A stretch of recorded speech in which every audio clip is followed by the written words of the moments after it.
My name is Harold Morgenstern, but everyone calls me Hank. I've been a park ranger in the Chugach National Forest for 25 years now. At 52, I'm the oldest ranger in this district, and I know these mountains better than anyone alive. I should start by telling you about my wife, Sarah. She died 3 years ago in a hiking accident, fell off a cliff during what should have been a simple weekend trip. I wasn't with her that day, had to work an emergency call. Since then, I've made it my mission to keep every single person in these woods safe. Maybe it's guilt, maybe it's just who I am now. But I don't let hikers take risks anymore.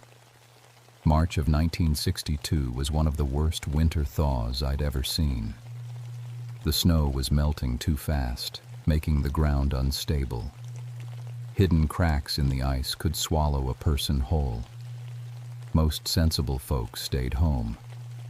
But a research team from the University of Alaska had been out there for 2 weeks, studying how the glaciers were changing. Dr. Rachel Cooper led the team, 5 people total, her, 2 graduate students, and 2 research assistants. They were camped in Devil's Valley, about 120 miles from Anchorage. You can only get there by helicopter when the weather's good. When it's bad, you're completely cut off from the world. The team was supposed to check in every other day. Their last radio call came on March 15th. Dr. Cooper said they'd found something interesting in the ice. That was it. After that, nothing but silence. For 8 days, we tried to reach them. The weather was too rough for helicopters. Blizzards kept rolling through, one after another.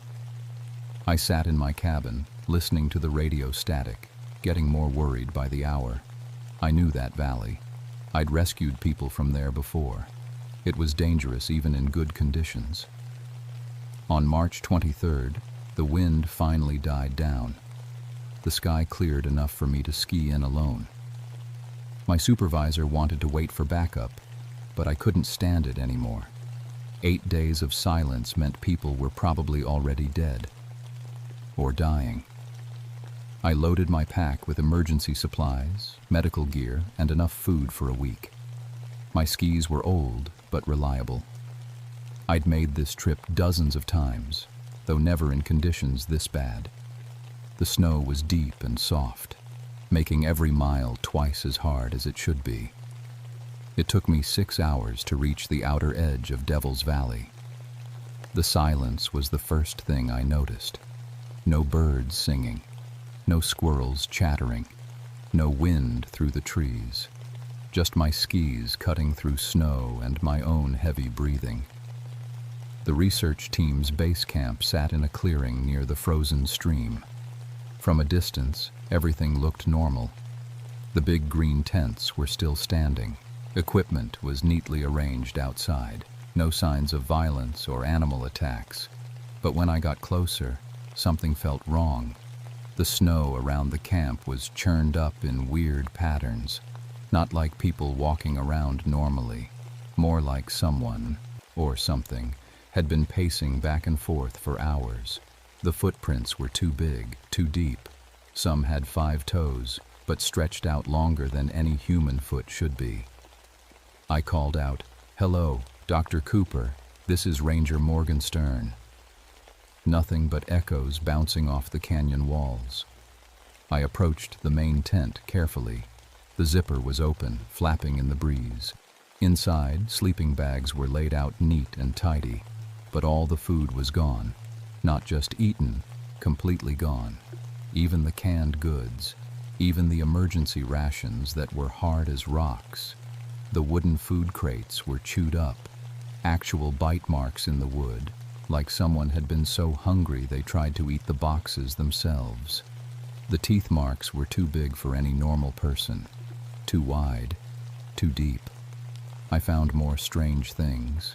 Cookpots licked completely clean, utensils with human bite marks, and something that made my stomach turn. Pieces of leather gear that looked like they'd been gnawed on. But no people, no bodies, no blood. The only sound was my heart beating too fast and the distant crack of ice settling somewhere in the valley. I was about to radio for help when I heard something from the trees. A voice, weak and scratchy, calling my name. The voice came from a cluster of pine trees about 50 yards from camp. It sounded human, but wrong somehow, like someone talking through a mouthful of food. Help. Me? I grabbed my rifle and headed toward the sound. The snow got deeper as I moved away from the camp. Each step sank me almost to my knees, but I could see tracks now. Boot prints, but dragged and shuffled like whoever made them could barely walk. "Where are you?" I called out. "Here. So hungry." I found him behind a fallen log. Tim Walsh, one of the graduate students. 23 years old, dark hair, usually about 160. But the person I found didn't look like Tim anymore. He was thin. Not just thin. Skeletal. Like he hadn't eaten in months instead of days. His clothes hung loose on his body. His cheeks were sunken in, making his eyes look huge and wild. But the worst part was his hands. He was missing 2 fingers on his left hand. Recently. I could see the bandages, soaked through with blood. He was holding his right hand up to his mouth, chewing on his index finger like it was a piece of jerky. "Tim." I dropped down next to him. "What happened? Where's the rest of your team?" He looked at me with those big, crazy eyes. "Hank, you're really here?" "I'm here. I'm going to help you." I tried to pull his hand away from his mouth, but he held on tight. "Can't stop," he said. "Been trying for days, but I can't stop eating. I'm so hungry, Hank. Hungrier than I've ever been in my life." I opened my pack and pulled out a protein bar. "Here, real food. Eat this instead." He grabbed it and tore into it like a wild animal. Ate the whole thing in about 10 seconds, wrapper and all. Then he looked at me with those desperate eyes. "More. Please. I need more." I gave him another bar. Same thing. Gone in seconds. Then another. I watched him eat 6 protein bars, 2 apples, and a whole sandwich. It should have been enough food for a full day. But he kept looking at me like he was still starving. "Tim, tell me what happened to your team." "We found it," he whispered. "In the ice. Dr. Cooper said it was just an animal. An old animal, frozen for maybe 100 years. But when we dug it out..." He shuddered. "What kind of animal?" "Looked like a person, but wrong. Too tall, too thin, with teeth like a wolf." He was chewing on his bandaged fingers again. "It was dead. Had to be dead. Been frozen solid. But that night the hunger started. All of us. Couldn't think about anything except food. We ate everything we brought, all of it, in one night. Then we started looking for more." I felt a chill that had nothing to do with the cold air. "Where are the others, Tim?" His eyes filled with tears. "Jenny's by the stream. She found some roots to eat. Dr. Cooper went into the caves, said she saw mushrooms growing." He grabbed my arm with surprising strength. "But Martinez was so hungry he couldn't wait." "What do you mean?" "He ate his own leg, cut a piece off and cooked it over the fire. Said it tasted good. Said it helped." Tim's voice dropped to a whisper. That's when I knew something was really wrong. I stood up, trying to process what he was telling me. It sounded impossible. People don't just start eating themselves. But I was looking at a kid who'd bitten off his own fingers. "We need to find the others," I said. "Can you walk?" "I think so." He struggled to his feet, but he was shaking too much to stand straight. "Hank, I'm still so hungry. Do you have any more food?" I'd already given him enough food for 2 people. But looking at his hollow cheeks and desperate eyes, I handed over my emergency rations. He tore into them immediately. While he ate, I studied the area around us. The trees were wrong. not dead, but empty somehow, like all the life had been drained out of them, and the temperature was off. It should have been below freezing, but it felt warm here, warm enough that snow was melting in strange patterns around us. I heard something moving in the woods, not footsteps exactly, more like something large dragging itself through the snow. "Tim, did you hear that?" He stopped eating and listened. His face went white. "It's back." "What's back?" "The thing we found. It's not dead, Hank. It's been following us, watching us." He grabbed my rifle with bloody fingers, and every time we see it, the hunger gets worse. The sound was getting closer, branches breaking, snow crunching under something heavy, and then I smelled it, like rotting meat mixed with wet dog. But underneath that, something else, something that made my mouth water even, though it should have made me sick. I was getting hungry, really hungry, hungrier than I'd been all day, even though I'd eaten a good breakfast before leaving town. "We need to go," I said. "Now." But as we turned to leave, I saw something between the trees, just for a second, tall as a basketball player, but thin as a fence post, pale skin stretched tight over visible ribs, and eyes that glowed yellow in the shadows. It was looking right at us, and for just a moment, it looked delicious. We stumbled back toward the camp as fast as Tim could manage. He was weak, barely able to keep his feet under him, but fear kept him moving. I kept looking over my shoulder, expecting to see that thing following us. But the woods stayed quiet. Too quiet. "Tim, how long has your team been affected by this hunger?" "Started the night we found it, March 16th. That's..." He stopped to count on his remaining fingers. 7 days? 8? Hard to keep track. 8 days of not eating normal food, and he was still alive. That should have been impossible. People don't survive that long without proper nutrition, especially not in freezing weather. But Tim was walking and talking, even if he looked like a skeleton. We reached the camp, and I immediately started checking the other tents. The first one was empty but neat. Sleeping bag rolled up, personal items organized, like someone had packed to leave but never actually left. The second tent was a different story. Blood on the sleeping bag. Not a lot, but enough to show someone had been hurt inside. I found a first aid kit scattered on the ground, bandages used up. And next to the tent, a small pile of what looked like wood shavings. But when I looked closer, I realized it was bone. Small pieces, like someone had been gnawing on them. "That was Martinez's tent," Tim said behind me.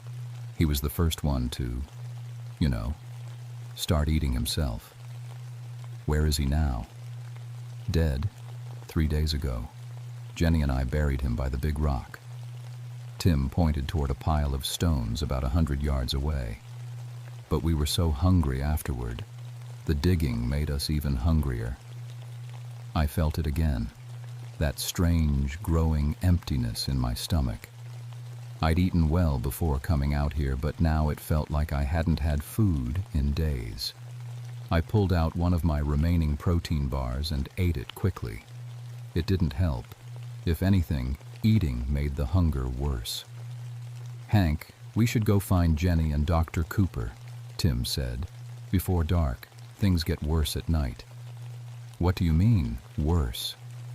"That's when it comes closest. The thing from the ice. Sometimes we can see it clearly, and when we do..." He rubbed his stomach. "The hunger becomes like pain. Actual pain, like your body is eating itself from the inside." We headed toward the stream where Tim said Jenny might be. The path was easy to follow. Deep gouges in the snow where someone had been crawling. Not walking. Crawling on hands and knees like an animal. The gouges led to the frozen stream bank. I found Jenny Novak face down in the snow, her hands buried in the muddy ground underneath the ice. She was digging with her fingernails, which were torn and bloody, digging for roots, grubs, anything organic. "Jenny," I called out.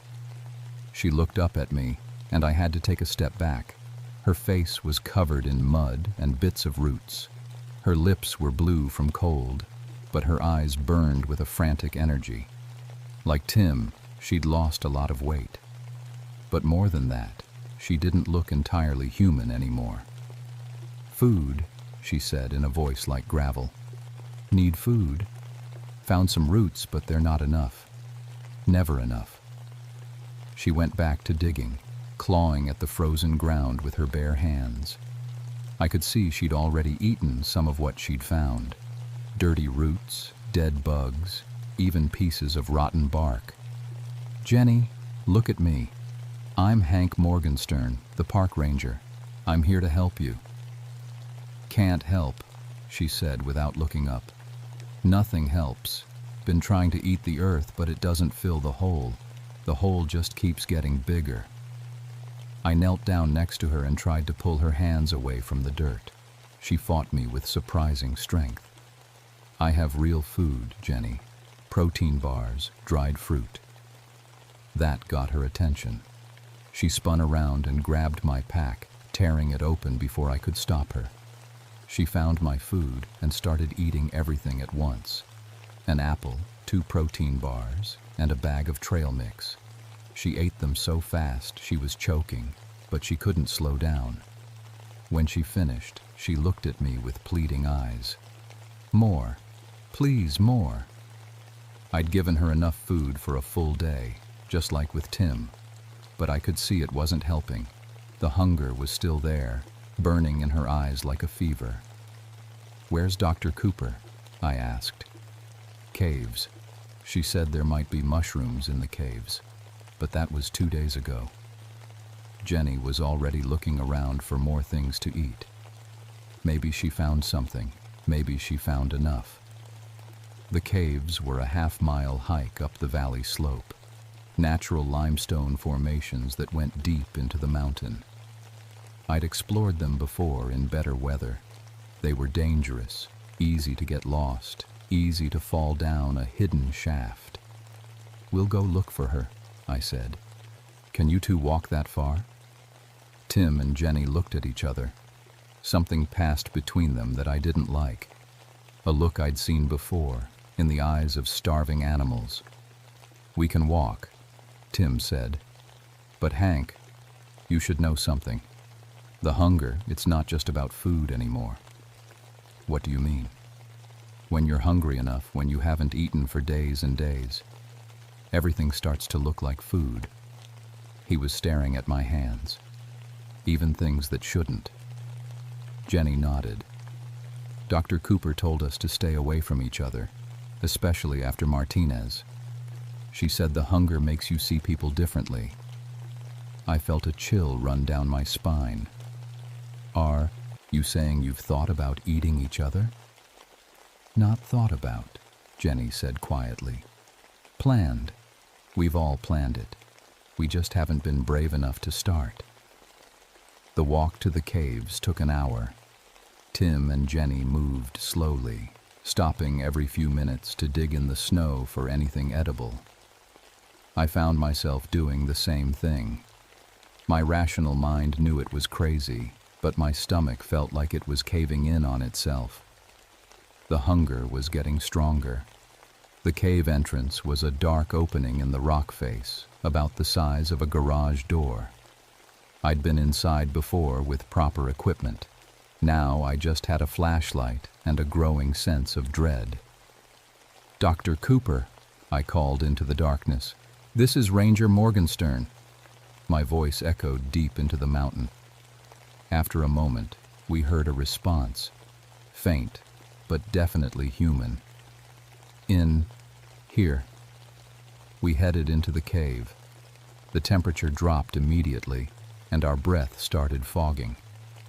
But underneath the cold, there was that same smell from the woods, rotting meat and wet fur. My flashlight beam showed a narrow tunnel leading deeper into the mountain. The walls were slick with moisture, and there were marks in the stone. Deep scratches, like something with claws had been digging. "Dr. Cooper," I called again. This time the response was closer. "Hurry, so hungry, found something." We followed the tunnel for about 50 yards before it opened into a larger chamber. My flashlight swept across the space and found Dr. Rachel Cooper sitting against the far wall. She was in better shape than Tim and Jenny, still thin but not skeletal. She was holding something in her lap, eating it slowly and carefully. In the dim light, it looked like meat. "Dr. Cooper, thank God you're alive. I'm here to get you out." She looked up at me with a strange smile. "Too late for that, Ranger. But I found something wonderful, something that actually satisfies the hunger." She held up what she was eating. In the flashlight beam, I could see it clearly. It was a human hand, frozen but definitely human. And from the wedding ring on one finger, I could tell it belonged to a man. "Where did you find that?" I asked, though I was afraid I already knew. "Martinez. We didn't bury all of him." Her voice was dreamy, satisfied. "I know how it sounds, but you don't understand the hunger until it hits you. When you're hungry enough, this tastes better than anything." Tim and Jenny pushed past me, drawn by the smell. I could see the want in their eyes. "Dr. Cooper," I said, trying to keep my voice steady. "That's not food. You're eating a person." "I know exactly what I'm eating." She took another bite. And for the first time in 8 days, I'm not hungry. That's when I heard it again. The sound from the woods. Something large moving through the cave tunnels behind us. Getting closer. And with it came a wave of hunger so strong I almost fell over. My stomach cramped, like someone was twisting a knife in it. I looked at Dr. Cooper eating that frozen hand, and for a horrible moment, it looked like the most delicious thing I'd ever seen. The thing from the ice was coming, and it was bringing the hunger with it. The sound in the tunnels grew louder, a scraping noise like bone dragging against stone. Dr. Cooper kept eating, but Tim and Jenny pressed close to me, trembling. "It's coming," Jenny whispered. "When it gets close, the hunger gets so bad you can't think straight." My stomach was cramping now, waves of pain that made it hard to stand. I'd eaten enough food for a full day, but my body was screaming for more, and the smell coming from Dr. Cooper's meal was making my mouth water. I fought against it. "We're getting out of here, now." But as I turned toward the tunnel, something blocked our exit. It stood 12 feet tall, hunched over to fit in the cave. Its skin was pale white, stretched tight over ribs I could count from across the room. Its arms hung down past its knees, ending in fingers that looked more like claws. And its face. The face was almost human, but the jaw was too long, filled with yellow teeth that came to sharp points. Its eyes glowed in my flashlight beam like a cat's, but intelligent, hungry, and focused entirely on us. "The Wendigo," Dr. Cooper said calmly. "That's what the old prospector stories called it. The thing that comes when people are hungry enough to eat each other." The creature's voice was like wind through dead trees. "Hungry, always hungry, but you can help me feed." The pain in my stomach doubled. I dropped to my knees, clutching my sides. Around me, Tim and Jenny were moaning. The hunger was becoming unbearable. "It feeds on starvation," Dr. Cooper explained, still eating that horrible meal. "The more desperate we get, the stronger it becomes. It doesn't want to kill us quickly. It wants us to suffer, to make the choice ourselves." "What choice?" I gasped. "To eat each other, to become like it." The Wendigo stepped closer. As it moved, I could see that it wasn't just tall. It was growing, getting bigger with each step, fed by our hunger, our desperation. "I know what you did," it said to me directly. Its voice was inside my head now, not just in the cave. "I know about your wife." Images flashed through my mind. Sarah on her last hike, but not alone like I'd always thought. She was with 2 other hikers, a young couple from the city. They'd gotten lost, run out of food, been trapped by a storm for days. And when they got hungry enough... "No," I said. "That's not what happened. She fell. She fell because they pushed her, after they ate her supplies, after they decided she was unnecessary." The Wendigo's grin showed all those terrible teeth. "They ate well on the way down the mountain, left nothing but bones at the bottom of that cliff." The truth hit me like a physical blow. Sarah hadn't died in an accident. She'd been murdered by hungry hikers who saw her as food, and I'd never known. "Join me," the Wendigo whispered. "I can give you revenge. I can give you the power to hunt the ones who killed her. All you have to do is feed the hunger." The pain in my stomach was beyond anything I'd ever felt. It was like my body was consuming itself from the inside. I looked at Tim and Jenny, writhing on the ground next to me. They were suffering just as much. Dr. Cooper stood up, still holding what remained of Martinez's frozen hand. "It's easier if you just give in," she said. "The hunger goes away when you eat, really eat." The Wendigo towered over us now, 15 feet tall and growing. "Choose, Ranger. Feed the hunger, or become food yourself." I thought about Sarah, about the hikers who'd killed her and walked away free, about all the people I'd sworn to protect in these mountains, and I made my choice. I pulled out my emergency flare gun and fired directly at the ceiling of the cave. The bright red flare embedded in the rock above us, bathing everything in hellish light. But more importantly, it started melting the ice that had been building up in the cave cracks. "What are you doing?" Dr. Cooper screamed. Water started dripping from the ceiling, then flowing. The old limestone was unstable, weakened by years of freeze and thaw cycles. The sudden heat from the flare was all it needed. The ceiling began to crack. "If I can't stop you," I told the Wendigo, "I can bury you." The creature lunged at me with a roar that shook the entire cave. Its claws raked across my chest, tearing through my jacket and shirt. But I'd already lit my second flare.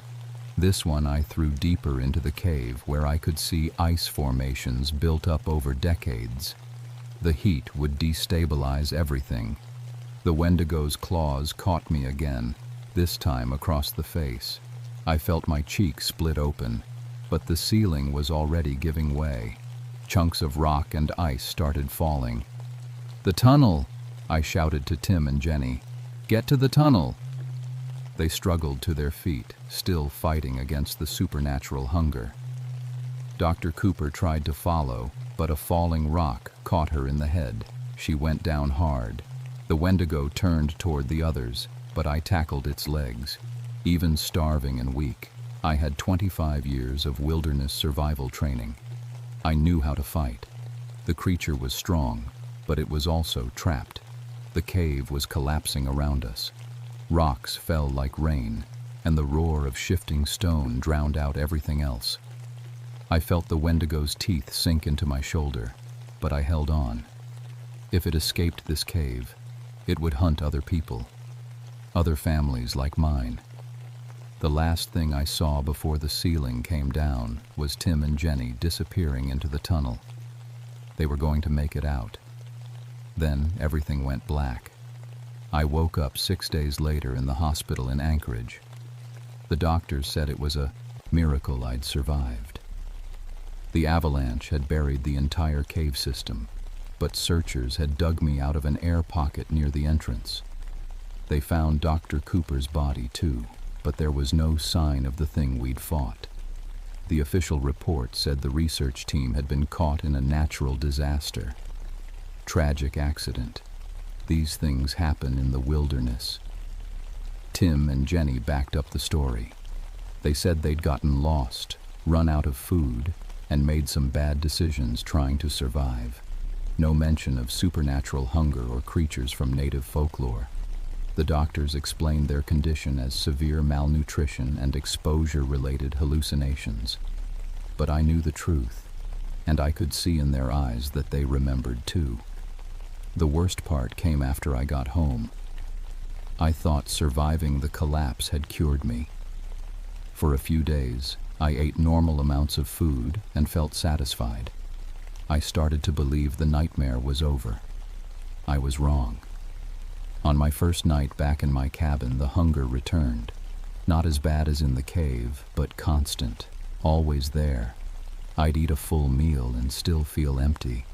I'd wake up in the middle of the night with stomach cramps that felt like someone was clawing me from the inside.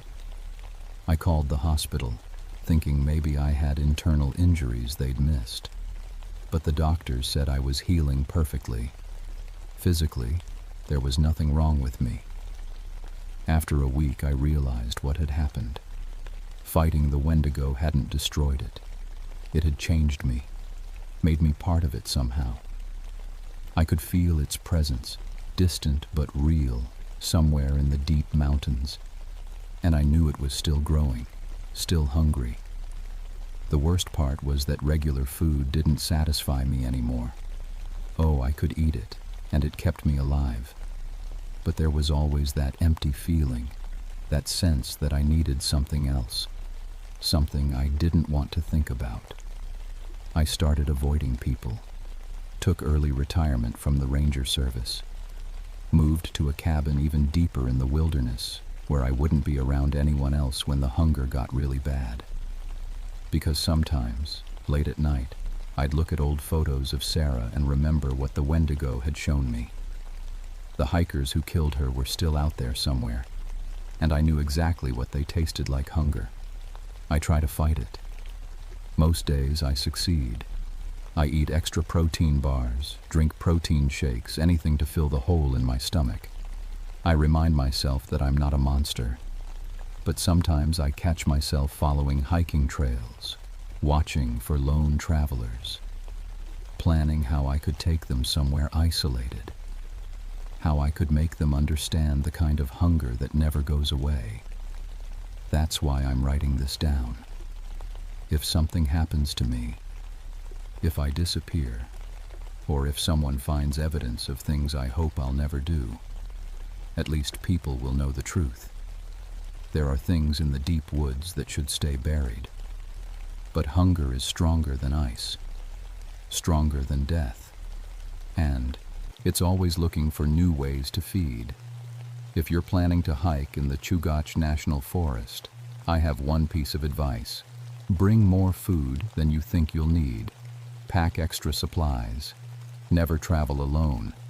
And if you hear stories about missing research teams or strange disappearances in Devil's Valley, believe them. The hunger is still out there. It's still growing. And it's always looking for more. My name is Jessica Rodriguez, but everyone calls me Tank. I've been a park ranger in Alaska for 3 years now, and before that, I spent 8 years in the Army Rangers. People always ask why I left the military for this job.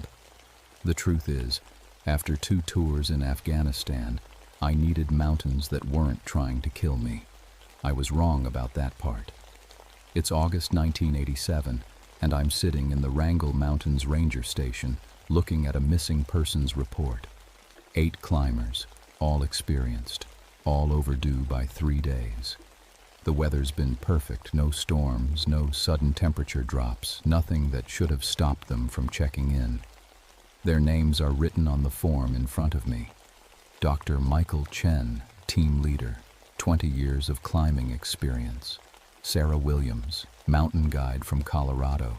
The Peterson brothers, Twins who'd climbed everywhere from the Himalayas to the Andes. 4 more names, all people who knew what they were doing up there. The thing is, I know these mountains better than most. I've pulled 17 people off these peaks in the last 3 years. Some alive, some not. I know every trail, every cliff face, every place where things can go wrong. My boss, Ranger Collins, usually sends a full team for something like this, but we're short-staffed, and he knows I can handle myself. Tank, you sure you want to go up there alone? Collins asks, standing over my desk. He's got that worried look he gets when he thinks I'm being too tough for my own good. I'll be fine, I tell him. Besides, if they're hurt, every hour counts. Collins nods, but I can see he's not happy about it. Radio check every 4 hours. If I don't hear from you, you will, I say, already packing my gear. The drive to the trailhead takes 2 hours on rough mountain roads. The whole time I'm thinking about the missing climbers. The mountain they were attempting is one we don't have an official name for, just Peak 847 on the maps. It's not the highest around here, but it's one of the hardest to climb. Straight granite walls, loose rock, and weather that can change in minutes. But that's not what bothers me. What bothers me is that this isn't the first time people have gone missing on Peak 847. I've been going through old reports, and there's a pattern going back to the 1920s. Experienced climbers who just disappear. Search teams that find nothing, or find things that don't make sense. Like the expedition in 1934. 5 climbers went up, and searchers found one man's body hanging from a rock face 300 feet up, with no rope, no gear, and no way he could have gotten there. The official report said, equipment failure, but the photos show something different. The man's hands were pressed into the rock itself, like he'd been pushing against solid stone so hard it left impressions. I shake my head and focus on driving. Old stories, that's all. Mountains are dangerous enough without making up ghost stories. At the trailhead, I check my gear one more time. Climbing rope, harness, helmet, first aid kit, emergency shelter, food for 5 days. My radio, GPS unit, and emergency beacon. And my .44 Magnum, not standard Ranger equipment, but these mountains have bears, and I learned in the Army that it's better to have protection you don't need than need protection you don't have. The first part of the hike is easy, following a worn trail through pine forest. The air smells like tree sap and clean mountain water. It's quiet except for my footsteps and the distant sound of a stream. This is the Alaska I came here for. Peaceful, clean, far from the noise and chaos of the world. After 3 miles, the trail starts climbing seriously. The trees get smaller and the rocks get bigger. I can see Peak 847 ahead of me, rising like a stone fist against the sky. From here, it looks impossible to climb, but I know that's just the angle. Climbers have been getting up there for decades. Most of them come back down. As I hike, I keep my eyes open for any sign of the missing team. Broken gear, footprints, anything that might tell me which route they took. The problem is, there are at least 6 different ways up Peak 847, and without knowing which one they chose, I could spend days searching. That's when I find the first clue. It's just after noon, maybe 4 miles from the trailhead, when I spot something yellow caught on a pine branch. Climbing rope, expensive stuff, the kind serious mountaineers use. But it's not just caught on the branch, it's melted. The nylon fibers are fused together like they were exposed to intense heat. I look around for signs of a fire, but there's nothing. No burn marks, no charred wood, nothing. Just this piece of rope that looks like someone held a blowtorch to it. I bag the rope as evidence and keep hiking, but now I'm worried. Equipment doesn't just melt for no reason, and if their ropes failed. The radio crackles. Tank, this is base. Radio check. This is Tank. I'm about 4 miles in. Found some damaged climbing rope. No sign of the team yet. Roger. Keep us posted. I clip the radio back to my belt and keep walking. The mountain is getting closer now, and I can see the climbing routes more clearly. That's when I notice something that makes me stop. There are new handholds carved into the rock face. I can see them through my binoculars, deep grooves in the granite, like someone took a chisel and hammer to the stone. But they're not where any climber would put them. They're too far apart, spaced for someone much taller than any normal person. I lower the binoculars and stare up at the mountain. In Afghanistan, I learned to trust my gut when something felt wrong. Right now, every instinct I have is telling me to turn around and call for backup. Instead, I adjust my pack and keep climbing. The trail gets steeper as I get closer to Peak 847's base. By 3 o'clock, I'm scrambling over loose rock and using my hands as much as my feet. This is where most day hikers turn back, but I'm just getting started. That's when I find the camp. It's set up in a small clearing about 200 yards from the base of the climbing routes. 4 tents still standing, with gear scattered around like the team left in a hurry. But there's no one here. Hello? I call out. Anyone here? This is Park Ranger Rodriguez. Nothing but echo. I approach the campsite carefully, hand near my radio. The tents are expensive expedition models, built to handle bad weather. Food is still hanging in bear bags, properly stored. Climbing gear is laid out neatly. Ropes, harnesses, helmets, all the technical equipment you'd need for a serious ascent. But no people. I check each tent. Sleeping bags are rolled up. Personal items are organized. Everything looks normal, except for one thing. There's no dust. In the mountains, gear left alone for 3 days picks up dirt, pine needles, bird droppings. This stuff looks like it was abandoned an hour ago. The radio crackles. Tank, radio check. Base, I found their camp. No sign of the climbers, but all their gear is here. Something's not right. What do you mean, not right? I'm looking at the climbing route they must have taken. There are fresh handholds carved in the rock, but they're wrong. Too deep, too far apart, like they were made by someone 12 feet tall with superhuman strength. The campsite looks fresh, like they just left. And there are modifications to the climbing route that don't make sense. Static. Then Collins's voice. Tank, I want you to document everything and come back down. We'll send a full team tomorrow. I'm about to agree when I see something that makes my blood turn cold. Footprints in the dirt near the largest tent. But they're not human footprints. They're enormous, at least 18 inches long and 8 inches wide, with deep toe impressions pressed into the hard-packed earth. The prints are fresh, no debris in them, and they lead directly toward the cliff face. Base, I need to check something. We'll radio back in 1 hour. Tank, wait. I turn off the radio and follow the prints. They lead to the base of Peak 847's steepest face, the one that requires technical climbing equipment to ascend. But these prints go right up to the rock wall, and then stop. Like whoever made them just walked up the vertical stone. I look up following the route with my binoculars. About 100 feet up, I can see more handholds carved into the granite. Fresh ones. And something else.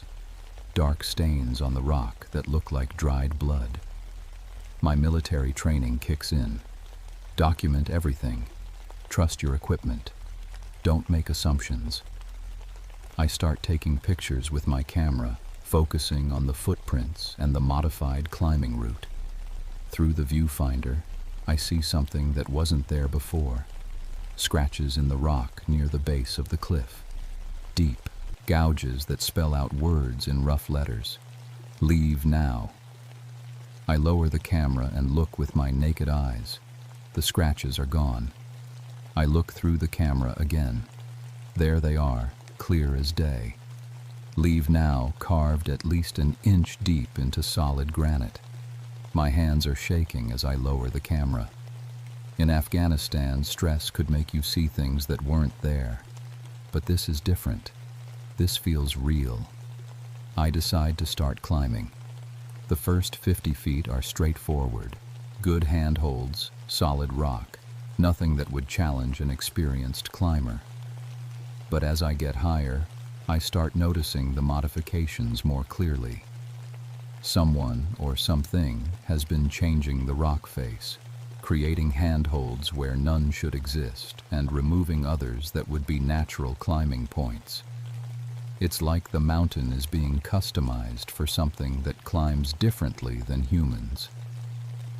At 80 feet up, I find the first body. Dr. Michael Chen is wedged into a crack in the rock face, completely inaccessible without rappelling equipment.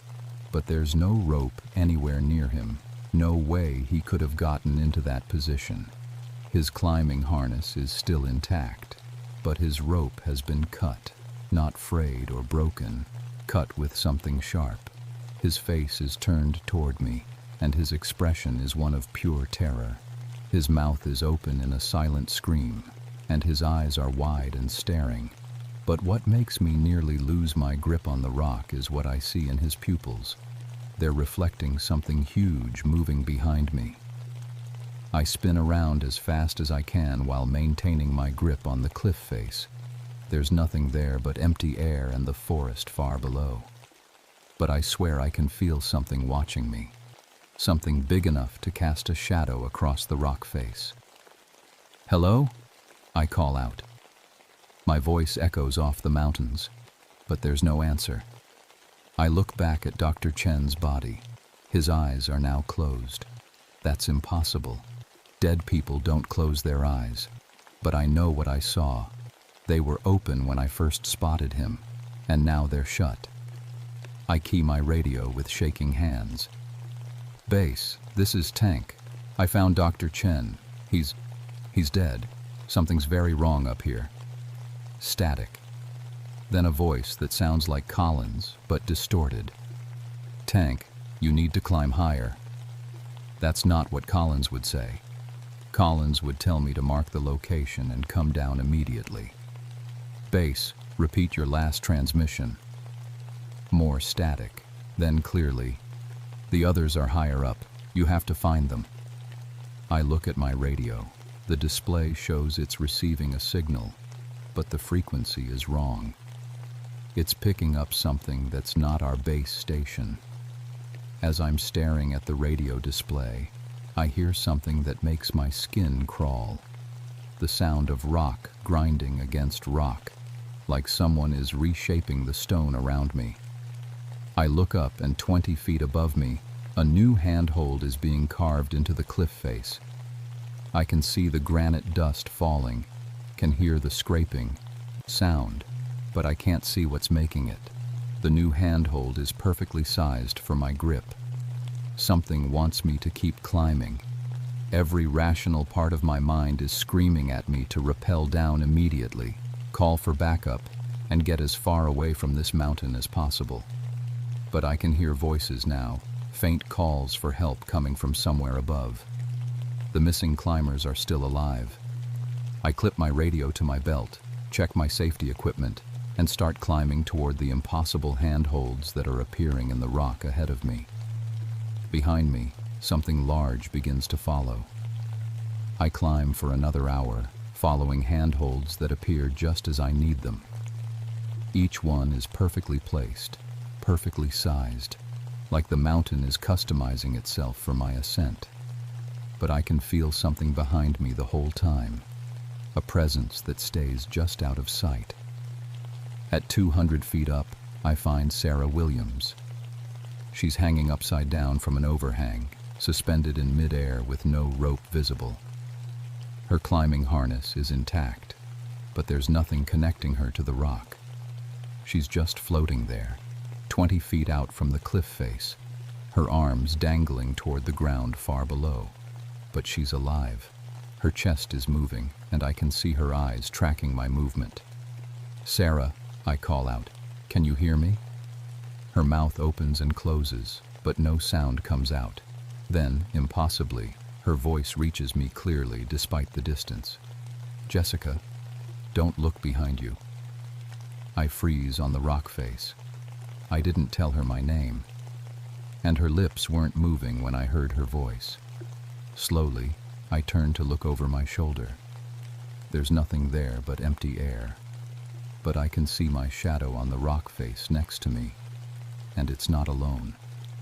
A much larger shadow is overlapping mine, something at least 14 feet tall with arms that reach almost to the ground.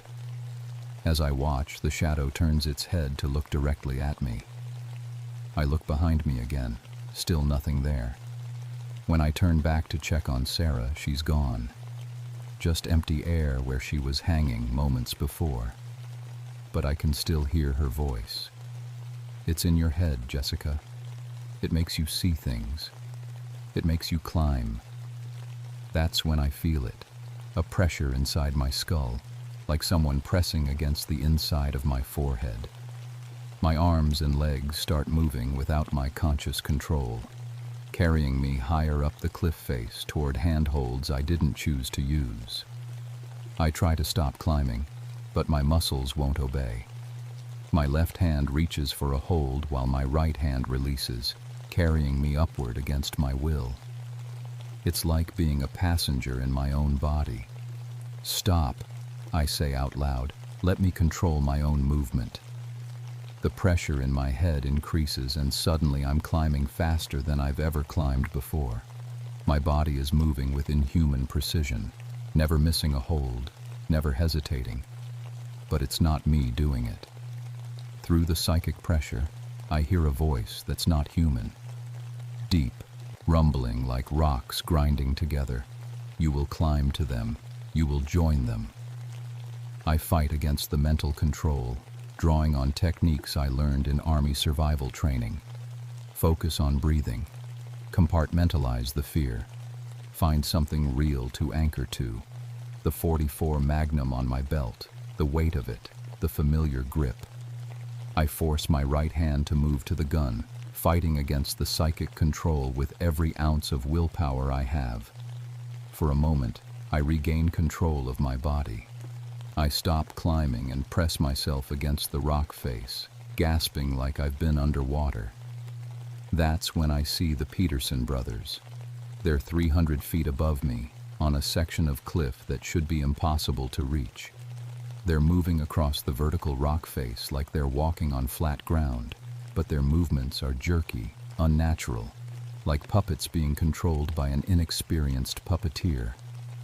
As I watch, one of them turns to look down at me. His face is slack, emotionless, but his mouth opens and words come out. "Join us, Jessica. It's easier if you don't fight."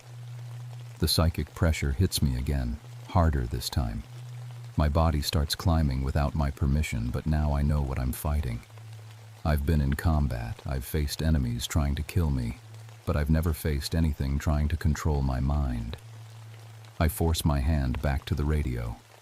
"Base, if anyone can hear this, there's something on Peak 847 that can control people's minds.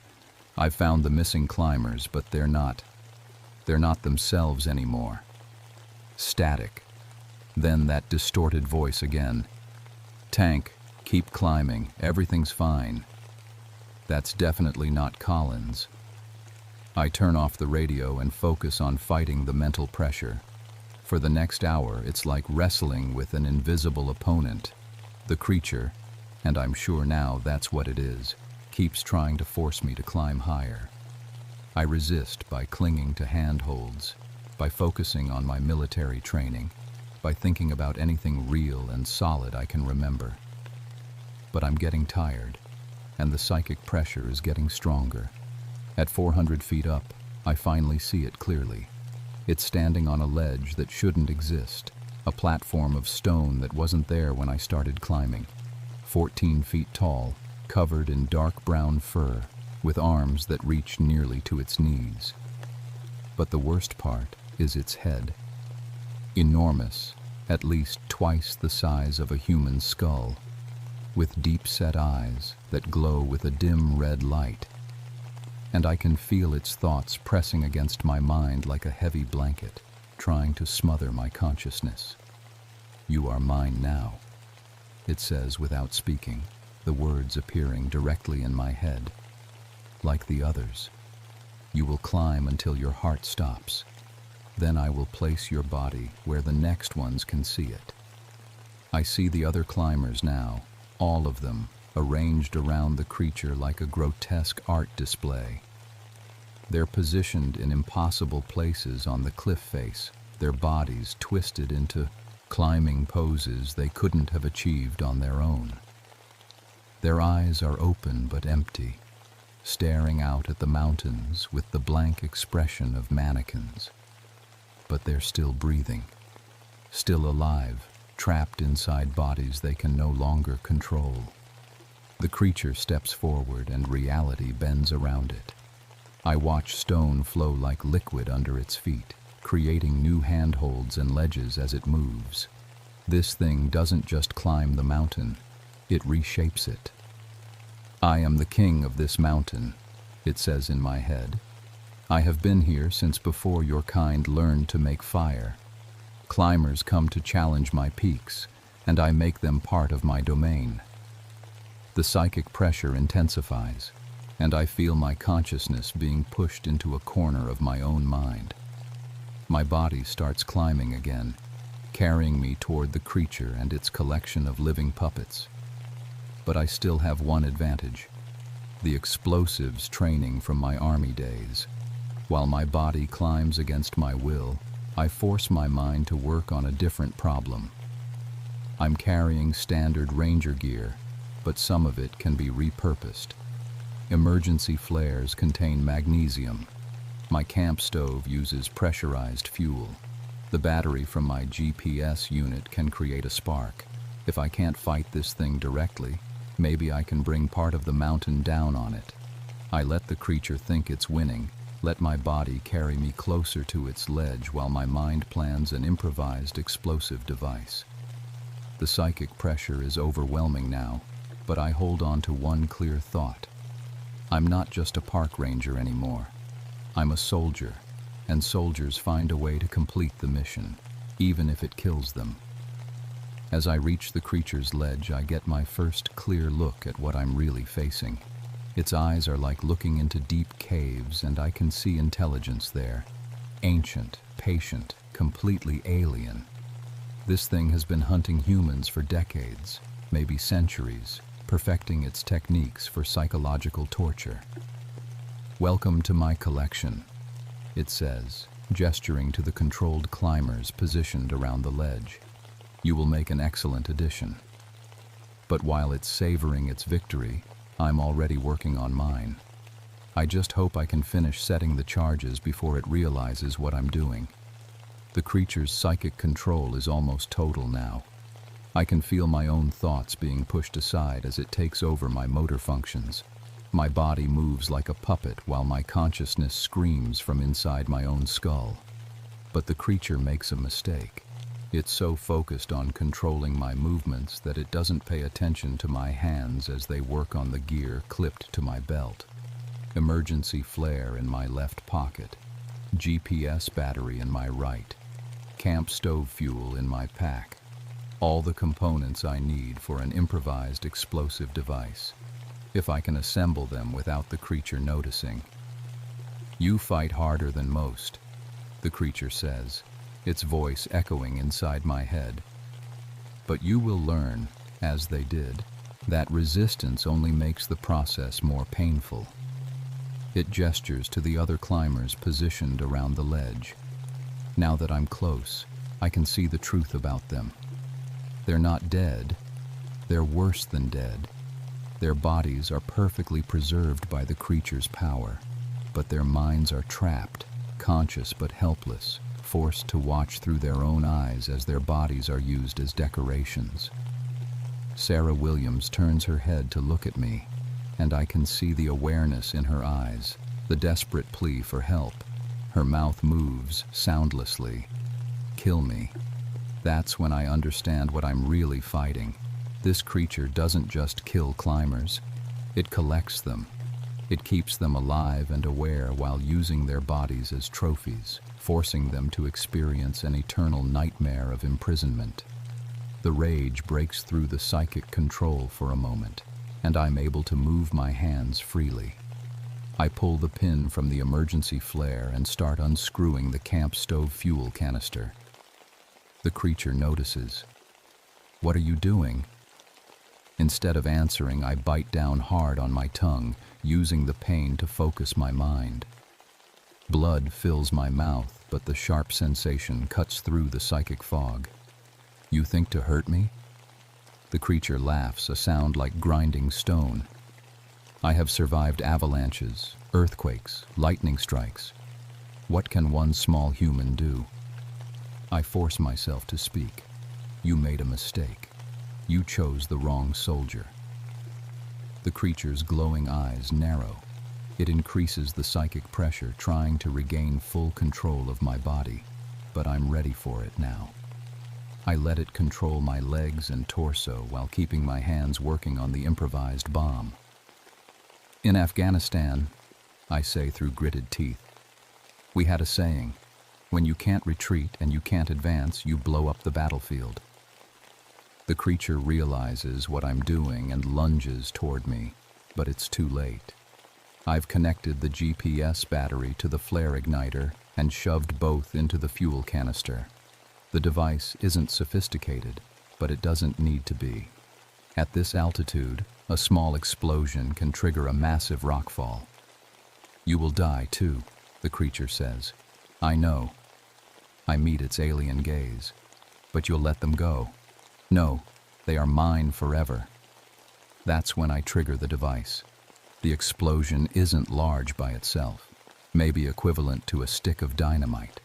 But we're on a ledge created by the creature's power, not natural rock formation. When the blast hits, the psychically formed stone disintegrates like sand. The creature roars, a sound that makes the mountain shake. As its concentration breaks, I can feel the psychic control snapping like a rubber band. Suddenly, Sarah and the Peterson brothers and Dr. Chen and all the others are falling, their bodies no longer held in impossible positions. But the creature isn't finished. As the ledge collapses beneath us, it reaches out with its massive hands, trying to grab me before I fall. Its claws rake across my climbing harness, cutting through the webbing like paper. I'm falling now, 400 feet above the forest floor, but I'm falling free. For the first time in hours, my mind is completely my own. The creature is falling too, but it's not helpless like the rest of us. Even as it plummets, I can see it reshaping the rock face, trying to create handholds to break its fall. Its power is incredible, but the explosion disrupted its concentration enough to weaken its control. I catch a glimpse of the other climbers falling around me. Some of them are trying to deploy emergency equipment. Sarah has gotten her hands on a backup rope and is attempting to set an anchor. Dr. Chen is conscious and moving, no longer under psychic control. They might survive this, some of them anyway. But the creature is recovering faster than I hoped. Even while falling, it's managing to slow its descent by creating tiny ledges and handholds in the cliff face. Its eyes are locked on mine, and I can feel it trying to re-establish psychic contact. That's when I remember the backup plan.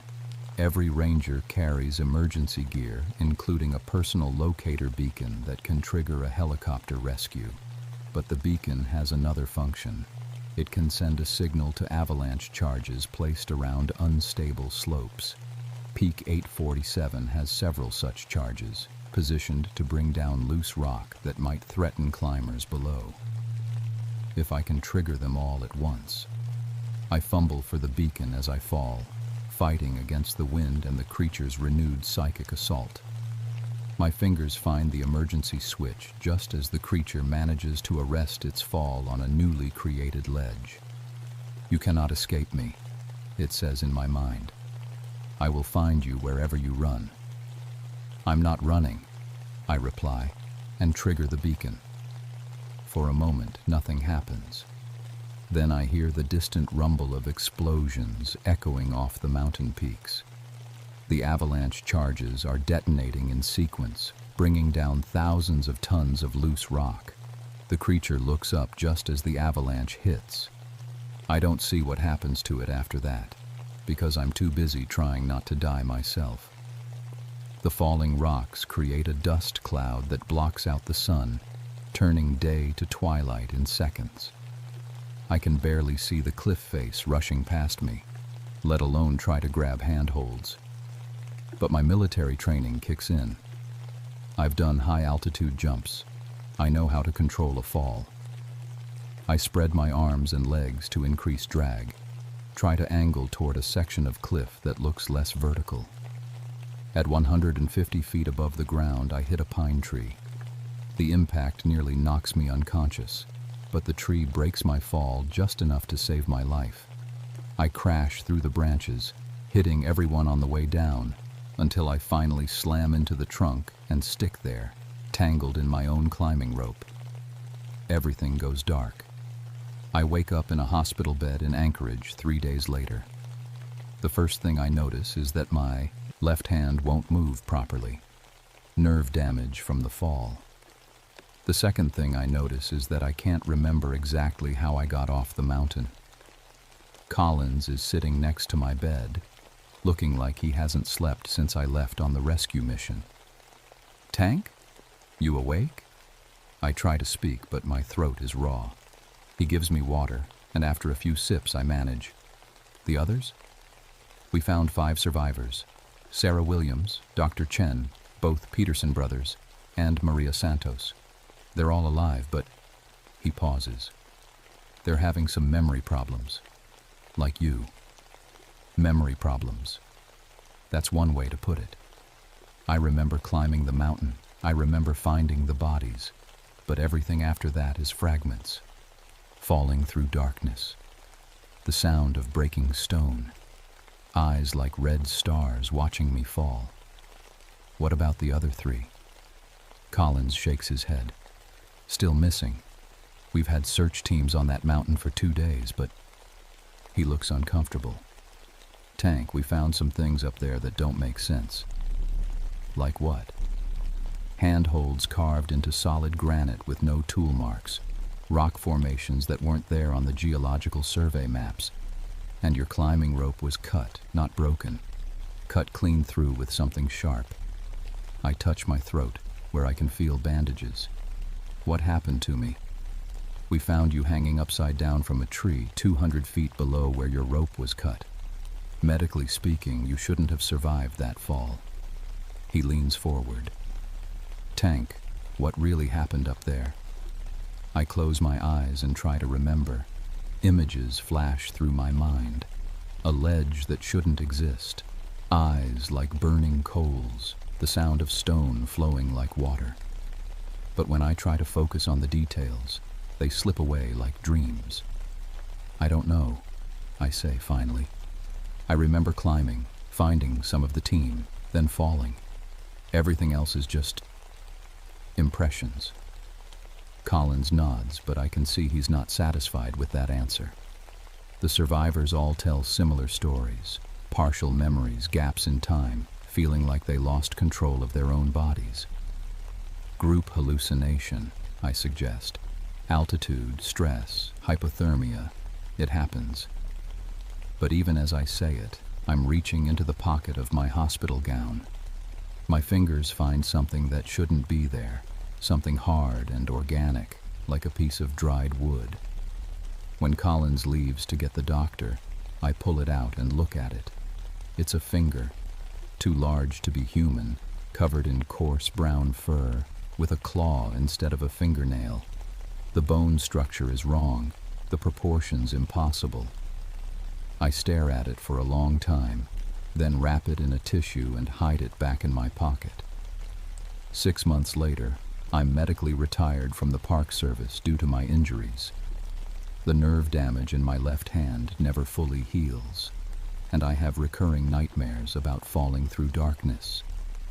Officially, my pension paperwork lists the cause as climbing accident during rescue operations. But I keep track of Peak 847. I read every climbing report, every missing persons case, every incident report that mentions the mountain. For 2 years, there's nothing. The peak is quiet. Then, in 1990, a new climbing expedition goes missing. 4 experienced mountaineers, overdue by a week. The search and rescue team finds their camp abandoned, all gear accounted for, no sign of the climbers themselves.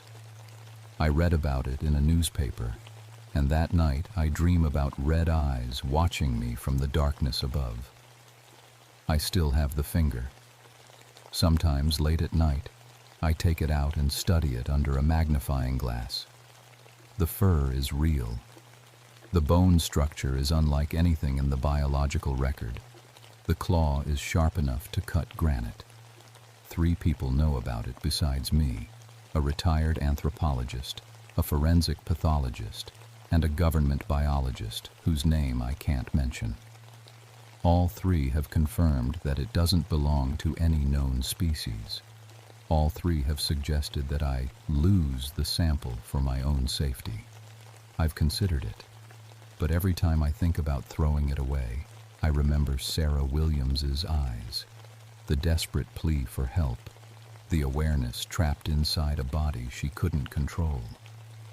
Whatever's on that mountain is still there, and someday, someone else is going to need proof that the impossible can happen. I keep the finger in a small metal box in my kitchen freezer, wrapped in plastic and labeled ice cream. My doctor says the memory problems from the accident might improve with time, but I'm not sure I want them to.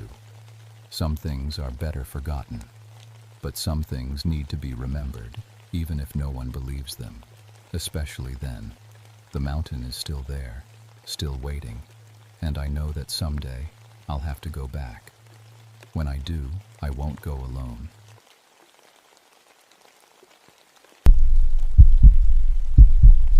My name is Catherine Blackwood, but everyone calls me Cat. I used to be a weather specialist in the Air Force, but now I work alone in one of the most remote places on Earth.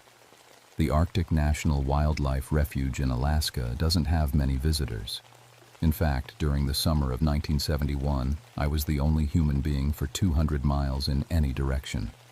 My job was simple: watch the weather, record the numbers, and radio in my reports twice a day. The station sat on flat tundra that stretched to the horizon like a brown carpet. No trees, no hills, nothing but grass and small flowers that bloomed fast in the midnight sun. From June to August, the sun never set. It just rolled around the sky in a big circle, making it hard to tell what time it was. I had a small cabin with my equipment, a radio tower, and a landing strip for the monthly supply plane. That was it, my whole world. Why did I take such a lonely job? Money, plain and simple. The government paid me 3 times what I could make anywhere else. I had a 7-year-old daughter back home with my parents, and I wanted to give her a good life. 1 more season, I told myself. Just 1 more summer, and I'd have enough saved to quit and find work closer to home. The tundra wasn't really empty, though. Millions of birds came here every year to lay their eggs. Geese, ducks, cranes, and dozens of other species I couldn't name. In June, the ground was covered with nests and eggs. The noise was incredible. Constant honking, quacking, and calling that went on all day and night. The local Inuit people had stories about this place. Old Pete, who flew supplies to me sometimes, told me about the thunderbird, a giant creature that controlled the weather, he said. His grandmother swore she saw it once, back when she was young. Wings so big they blocked out the sun. I smiled and nodded, but I didn't believe it. I was a scientist. I dealt with facts and numbers, but even scientists can be wrong. It started on June 15th. I remember the exact date because that's when my instruments began acting crazy. I was taking my morning readings at 6 a.m. when I noticed the barometer. It showed air pressure dropping fast, too fast. In my 8 years of weather work, I'd never seen anything like it. The numbers didn't make sense. I checked the instrument 3 times, thinking it was broken. But the reading stayed the same. According to my equipment, a massive storm was coming. But when I looked outside, the sky was perfectly clear, blue and empty, with just a few white clouds near the horizon. That's when I noticed the birds. They were leaving. Not just a few birds, all of them. Every single goose, duck, and crane was taking off at once. The air filled with wings and desperate calls. In 30 minutes, the tundra went from noisy and crowded to completely silent. I'd never seen anything like it. Birds know things we don't. They can sense earthquakes and storms before our instruments can, but this was different. They weren't just moving to safer ground.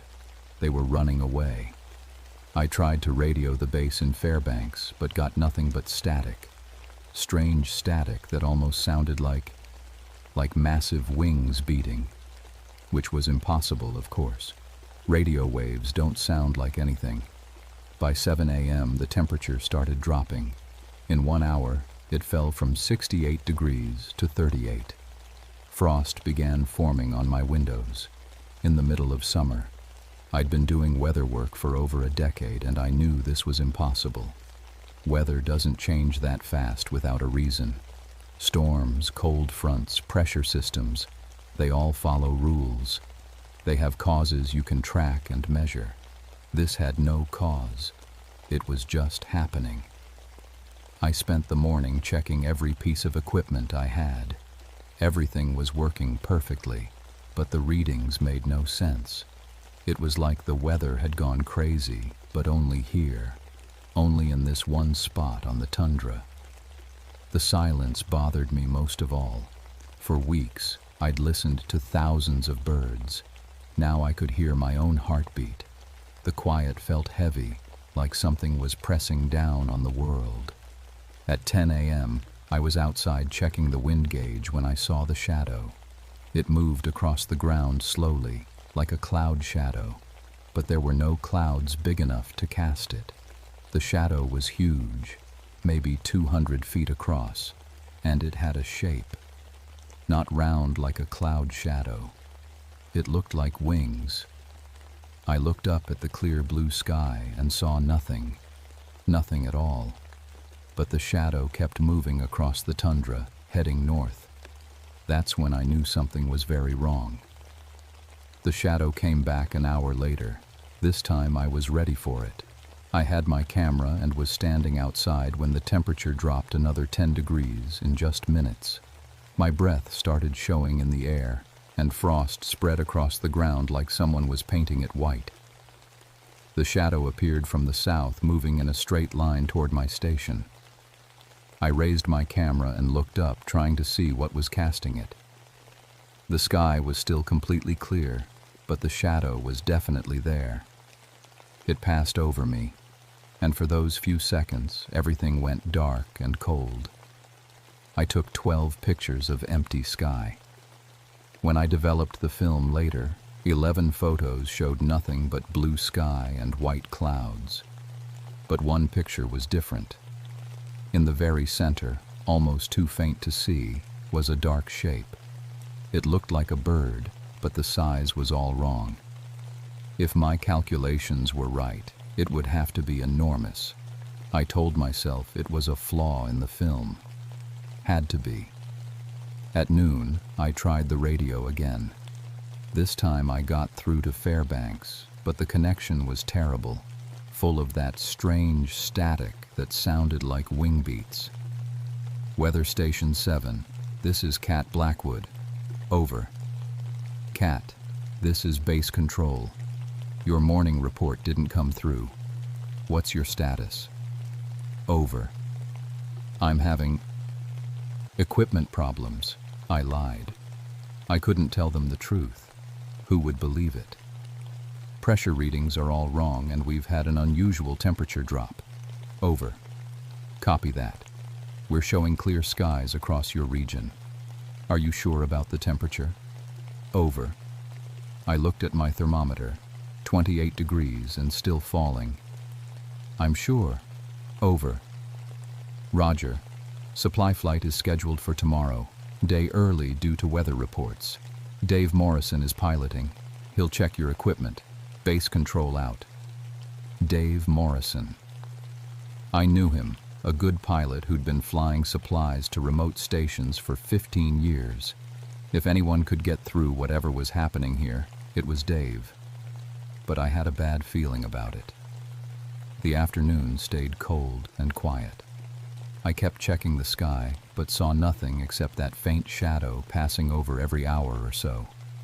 Always the same size, always the same speed. Like something was circling high above, watching. At 3 p.m., I heard the plane. Dave's voice came through the radio, scratchy but clear. Weather Station 7, this is Supply Flight 47. I see your landing strip, coming in for approach. Over. Roger, Dave, good to see you. Over. Cat, what the hell is going on out there? My instruments are going crazy and the temperature just dropped 20 degrees in the last mile. It's like flying into a freezer. Over. I don't know, Dave. I've been having the same problems. Over. And what's that bird doing up here? Over. My blood turned cold. What bird? Over. Biggest damn bird I ever saw. Looks like it's... Oh my God. Cat, it's huge. It's bigger than my plane. How is that possible? It's coming right at me. The radio went dead. I ran outside and looked up. Dave's small plane was visible against the sky, maybe 2 miles out. But there was something else with it. Something dark and massive that moved like it was alive. I couldn't make out details from that distance, but I could see the plane wobbling, like it was caught in turbulence, or like something was playing with it. The plane suddenly dropped, falling fast. For a moment I thought Dave had regained control, but then I saw the dark shape dive after it. The plane hit the ground about a mile from my station, sending up a cloud of dust and debris. I grabbed my emergency kit and ran toward the crash site. The tundra was rough and wet, and I kept slipping on the moss and grass. It took me 20 minutes to reach the plane. I wish I hadn't. The aircraft was crumpled like a tin can. But that wasn't the worst part. Dave's body was pinned in the pilot's seat, but there was something sticking out of his chest, something long and curved and sharp. It looked like a claw, but it was 6 feet long and thick as my arm. I checked for a pulse, but Dave was clearly dead. His eyes were wide with terror, staring at something I couldn't see. Around the plane, the ground was torn up like something heavy had landed and then taken off again. In the soft earth, I found tracks, bird tracks, but each one was bigger than a dinner plate. The talons had gouged deep marks in the permafrost, marks that would take incredible force to make. I followed the tracks for a few yards, but they just stopped, like whatever made them had simply taken off straight up into the air. That's when I looked up and saw it clearly for the first time. It was circling maybe 1,000 feet above me, riding air currents that shouldn't have existed in the dead calm afternoon. Even at that distance, I could see it was massive. The wingspan had to be at least 200 feet, bigger than any aircraft I'd ever seen. It moved with the lazy confidence of something that had no natural enemies, no need to hurry or hide. It was watching me. The creature completed one slow circle, then another. I stood frozen in the torn-up earth next to Dave's body, knowing I was looking at something that shouldn't exist, something that was older and more powerful than anything I'd ever imagined. Then it folded its wings and dove straight at me. I ran faster than I ever had in my life. The thing behind me made no sound as it dove, which was somehow worse than if it had screamed or roared. I could feel its presence like a weight pressing down on me, could sense those massive wings cutting through the air. The ground shook when it pulled out of its dive just 20 feet above my head. I threw myself behind a small ridge and pressed flat against the frozen earth. The creature flew past close enough that I could see details I wished I couldn't. Feathers like black metal, each one larger than my hand. Talons that could have picked up a car, and eyes, intelligent eyes that seemed to look right through the hill and into my soul. It landed about 50 yards away with an impact that made the ground tremble. I could hear it walking around, huge feet squelching in the wet tundra. Every few seconds it would make a sound, not quite a bird call, not quite thunder, something in between that seemed to come from deep in its chest. I stayed hidden for over an hour until the footsteps finally moved away and I heard the rush of giant wings taking off. When I finally raised my head, the creature was gone. But it had left more of those enormous tracks, and something else. Arranged in a perfect circle around where it had stood were Dave's personal belongings, his wallet, his watch, his wedding ring, things that had been in his pockets when he died. The creature had somehow removed them from the wreckage and arranged them like some kind of message or warning. I made it back to my station as the sun reached its lowest point in the sky. What passed for evening in the land of midnight sun. My radio was working again, but when I tried to call for help, all I got was static. The same static that sounded like wing beats. That night, I didn't sleep.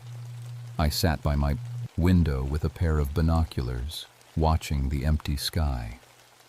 Around midnight, I saw lights moving out there. Not the aurora. I knew what that looked like. These were different. Focused beams that swept back and forth across the tundra like searchlights. The lights came closer, and I realized they were coming from above. Two bright spots moving in perfect formation, getting larger as they approached my station. When they were maybe a quarter mile away, I understood what I was seeing. Eyes, glowing eyes, each one the size of a house headlight. The creature was hunting.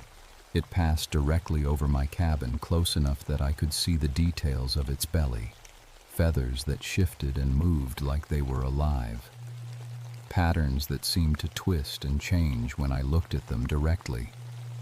And between the talons, clutched like a toy, was something that made my stomach turn. Dr. Phillips, the geologist who'd been dropped off 3 weeks ago to study permafrost samples. He was supposed to be picked up next month. The creature was carrying him like a hawk carries a mouse. But Phillips wasn't struggling. He wasn't moving at all. In the few seconds I could see him clearly. His body looked strange, stiff, like he was frozen solid, even though the night air was still above 40 degrees. The creature flew past and disappeared into the distance. I didn't see it again until morning.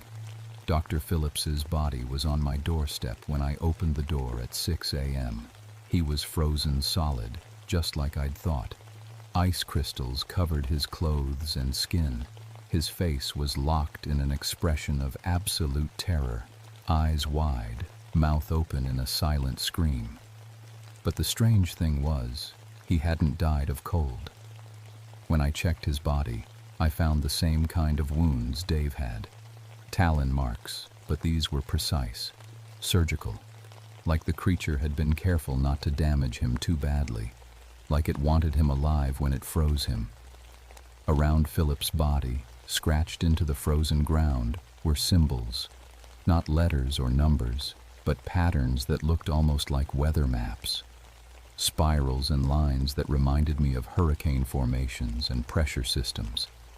but arranged in ways that made no sense meteorologically.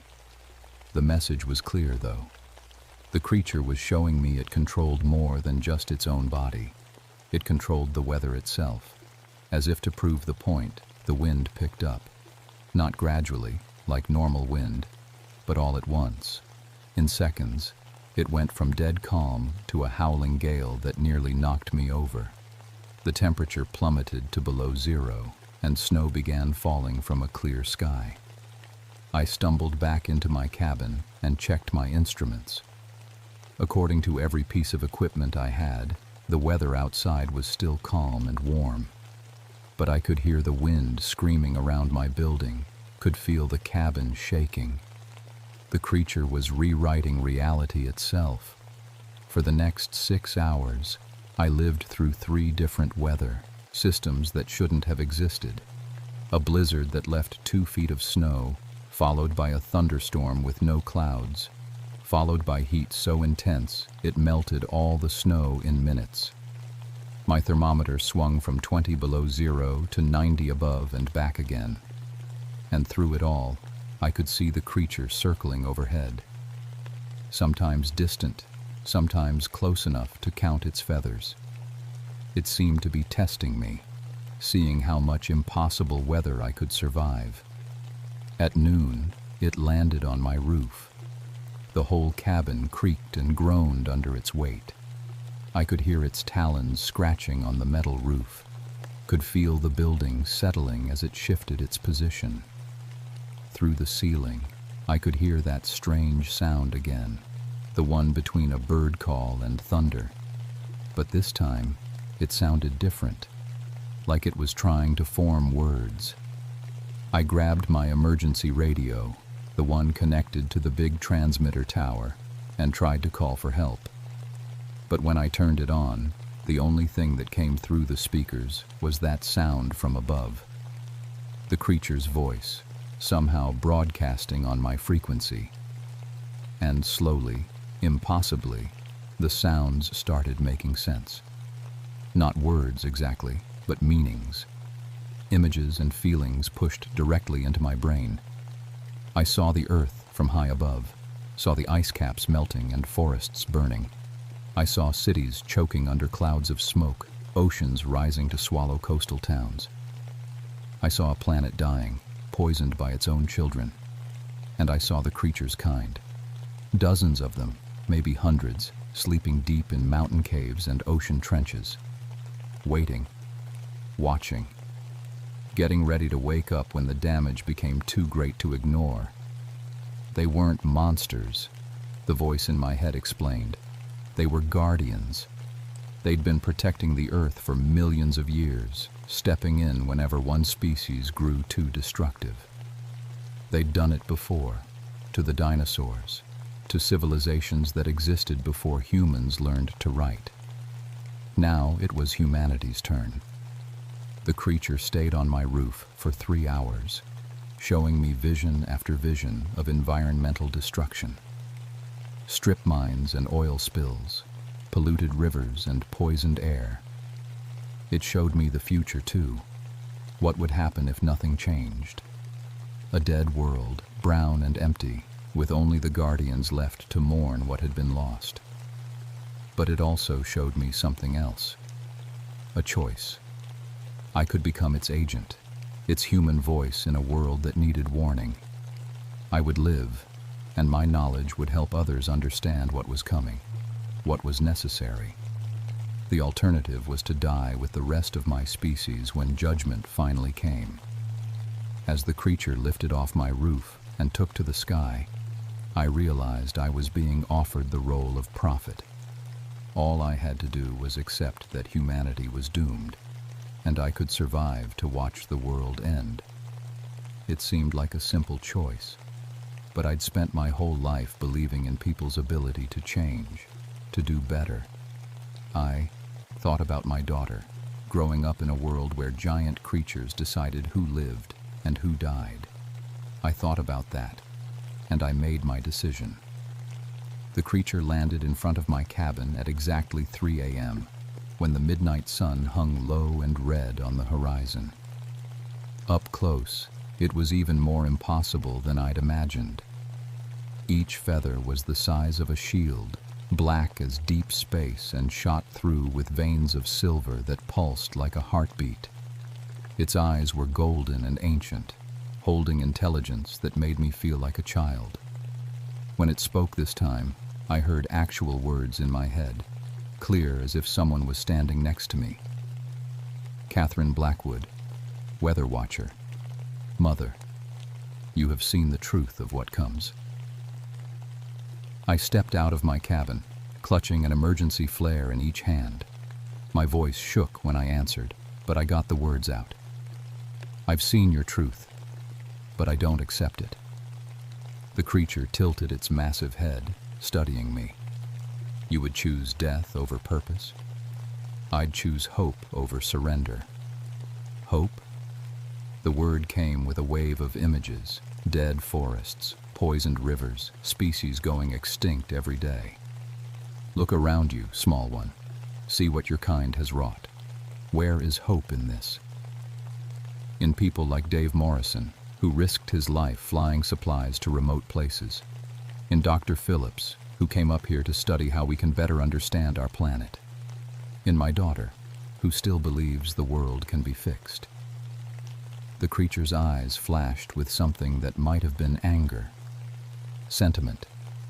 Your species excels at pretty words while destroying everything you claim to love. Maybe. But we also excel at surprising ourselves. 50 years, the creature said, and I felt the weight of absolute certainty behind the words. In 50 years, the damage will be irreversible. We will wake our siblings, and the cleansing will begin. Accept this truth, and live to guide the survivors. And if I don't accept it, then you die now, and die again when judgment comes. The creature spread its wings, a span so wide they blocked out half the sky. Wind began to swirl around us, carrying ice and snow despite the summer air. The temperature dropped fast enough that my breath came out in clouds. There's a third option, I said, and pulled the pins from both flares. Red fire blazed in my hands, bright as miniature suns. The creature reared back, wings beating furiously. For the first time since this all started, it looked surprised. Fire does not harm us, little prophet. Maybe not, but it hurts your eyes, doesn't it? I was right. The creature's pupils contracted to pinpoints, and it turned its head away from the blazing light. In that moment of blindness, I threw both flares directly at its face and ran. What followed was the most terrifying minute of my life. The creature shrieked, not in my mind this time, but with its actual voice. The sound was like a tornado and a lightning strike happening at once. Trees would have been flattened. Glass would have shattered. The only reason I survived was that I was already running on flat tundra with nothing to fall on me. The wind hit me like a physical blow, knocking me face first into the soggy ground. Hail the size of golf balls began falling from the clear sky, each one hitting hard enough to bruise. Lightning struck all around me, so close I could smell ozone and burned grass. But the creature couldn't see exactly where I was. The flares had blinded it just long enough. I crawled on hands and knees to a small depression in the ground and pressed myself flat. The storm raged around me for what felt like hours, but was probably only minutes. When it finally stopped, I raised my head carefully. The creature was standing about 100 yards away, its golden eyes scanning the tundra, looking for me. But something had changed. The confidence was gone. For the first time, it looked uncertain. You cannot hide forever, Catherine Blackwood. I'm not hiding, I called back, standing up slowly. I'm making a choice. You choose death. I choose to believe my species is worth saving, even if I'm wrong. The creature studied me for a long moment. Then, impossibly, Something like respect flickered in its ancient eyes. "You are marked," it said finally. "When the time comes, you will know. You will feel every degree of rising temperature, every species that dies, every forest that burns. You will carry the weight of your world's destruction until the day you breathe your last." I can live with that. We shall see. The creature spread its wings and lifted into the air with a sound like thunder. But before it disappeared into the sky, it spoke one last time. 50 years, Weather Watcher, use them wisely. And then it was gone, leaving me alone on the empty tundra with 2 bodies and a destroyed weather station. The supply plane that found me 3 days later reported equipment failure due to a freak storm. The official report said I'd suffered hallucinations from shock and isolation. Dave Morrison and Dr. Phillips had died in the storm, along with my entire array of weather instruments. Nobody believed my story. I didn't expect them to, but I kept the piece of black feather I found embedded in my cabin wall. 8 inches long and harder than steel, with those silver veins that still pulse in the dark. Sometimes late at night, I can feel it calling to others of its kind. That was 30 years ago. I'm 61 now, and my daughter has a daughter of her own. We both work for the National Weather Service, and we both carry a secret that would sound crazy to anyone else. We can feel the weather before it happens. Not just predict it, feel it. Rain makes my bones ache hours before the first clouds form. I know when hurricanes are born over warm ocean water, can sense tornadoes spinning up in distant thunderstorms. My granddaughter started showing the same sensitivity when she turned 5. The creature kept its promise. I carry the weight of what's coming. Every year the signs get stronger. Hurricanes that break records, heat waves that kill thousands, ice caps melting faster than anyone predicted, species going extinct at rates that would have been impossible to imagine in 1971. And sometimes late at night when the wind is still, I hear them calling to each other, the guardians, waking up one by one as the damage spreads. I've tried to warn people in my own way. Scientific papers about rapid climate change, talks about the need for immediate action, but I can't tell them the real reason we need to hurry. Can't explain that humanity has been given a deadline by creatures older than civilization. 20 years left, according to my count. 20 years before the sky begins to hunt in earnest. My granddaughter asks me sometimes why I look sad when the weather reports come on TV. I tell her it's because I love the earth, and I'm worried about what we're doing to it. That's true, as far as it goes. What I don't tell her is that I can feel them stirring. The guardians. In deep caves and ocean trenches, ancient things are opening their eyes and stretching wings that haven't moved for centuries.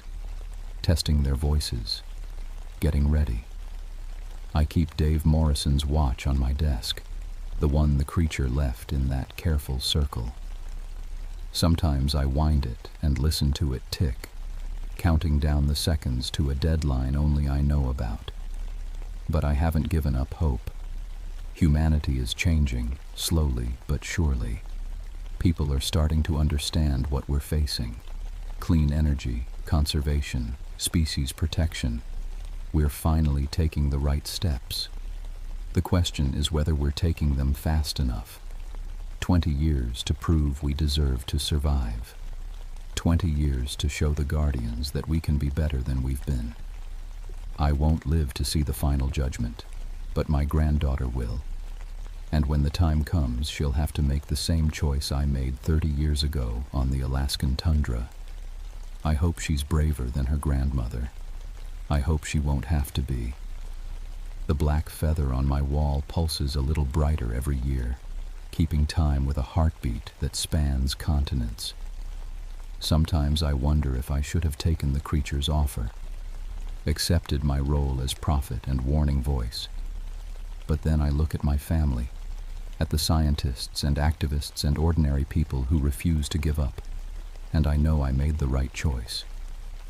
We have 20 years to save ourselves.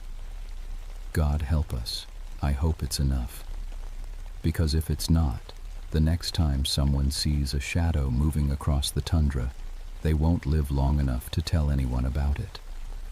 The sky is still hunting. It's just waiting for the right time to strike.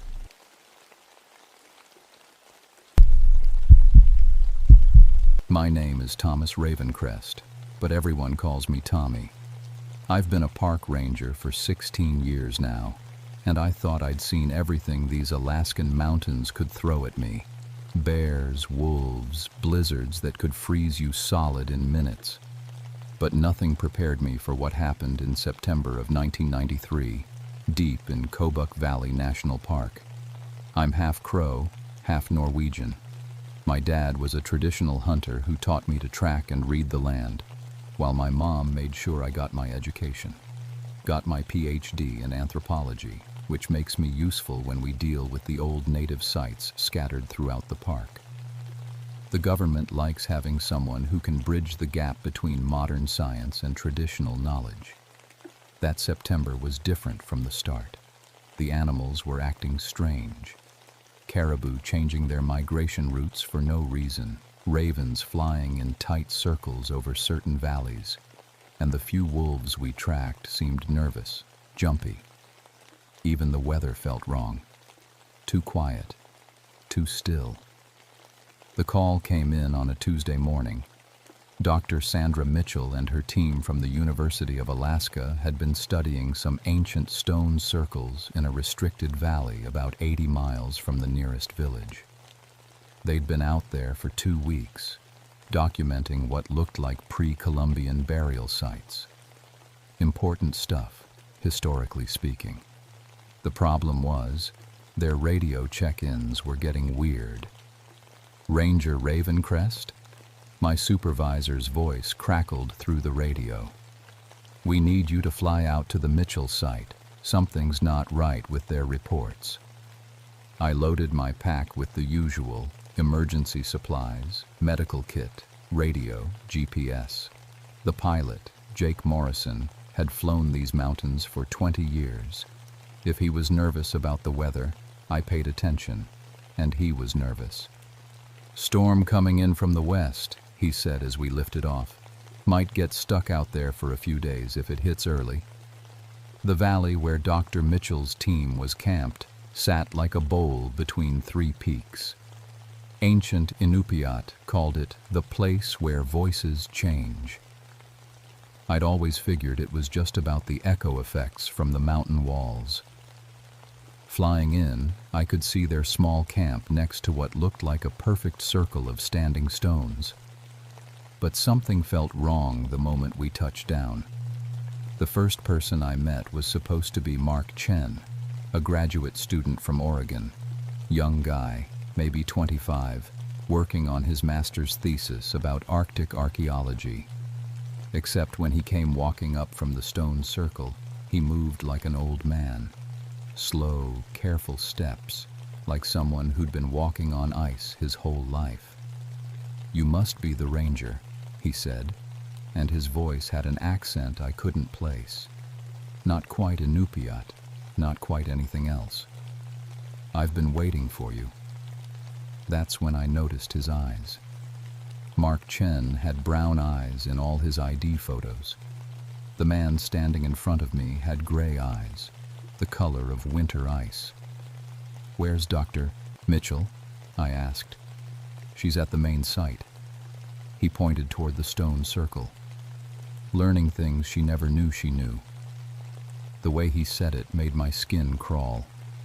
It reminded me of something, but I couldn't put my finger on what.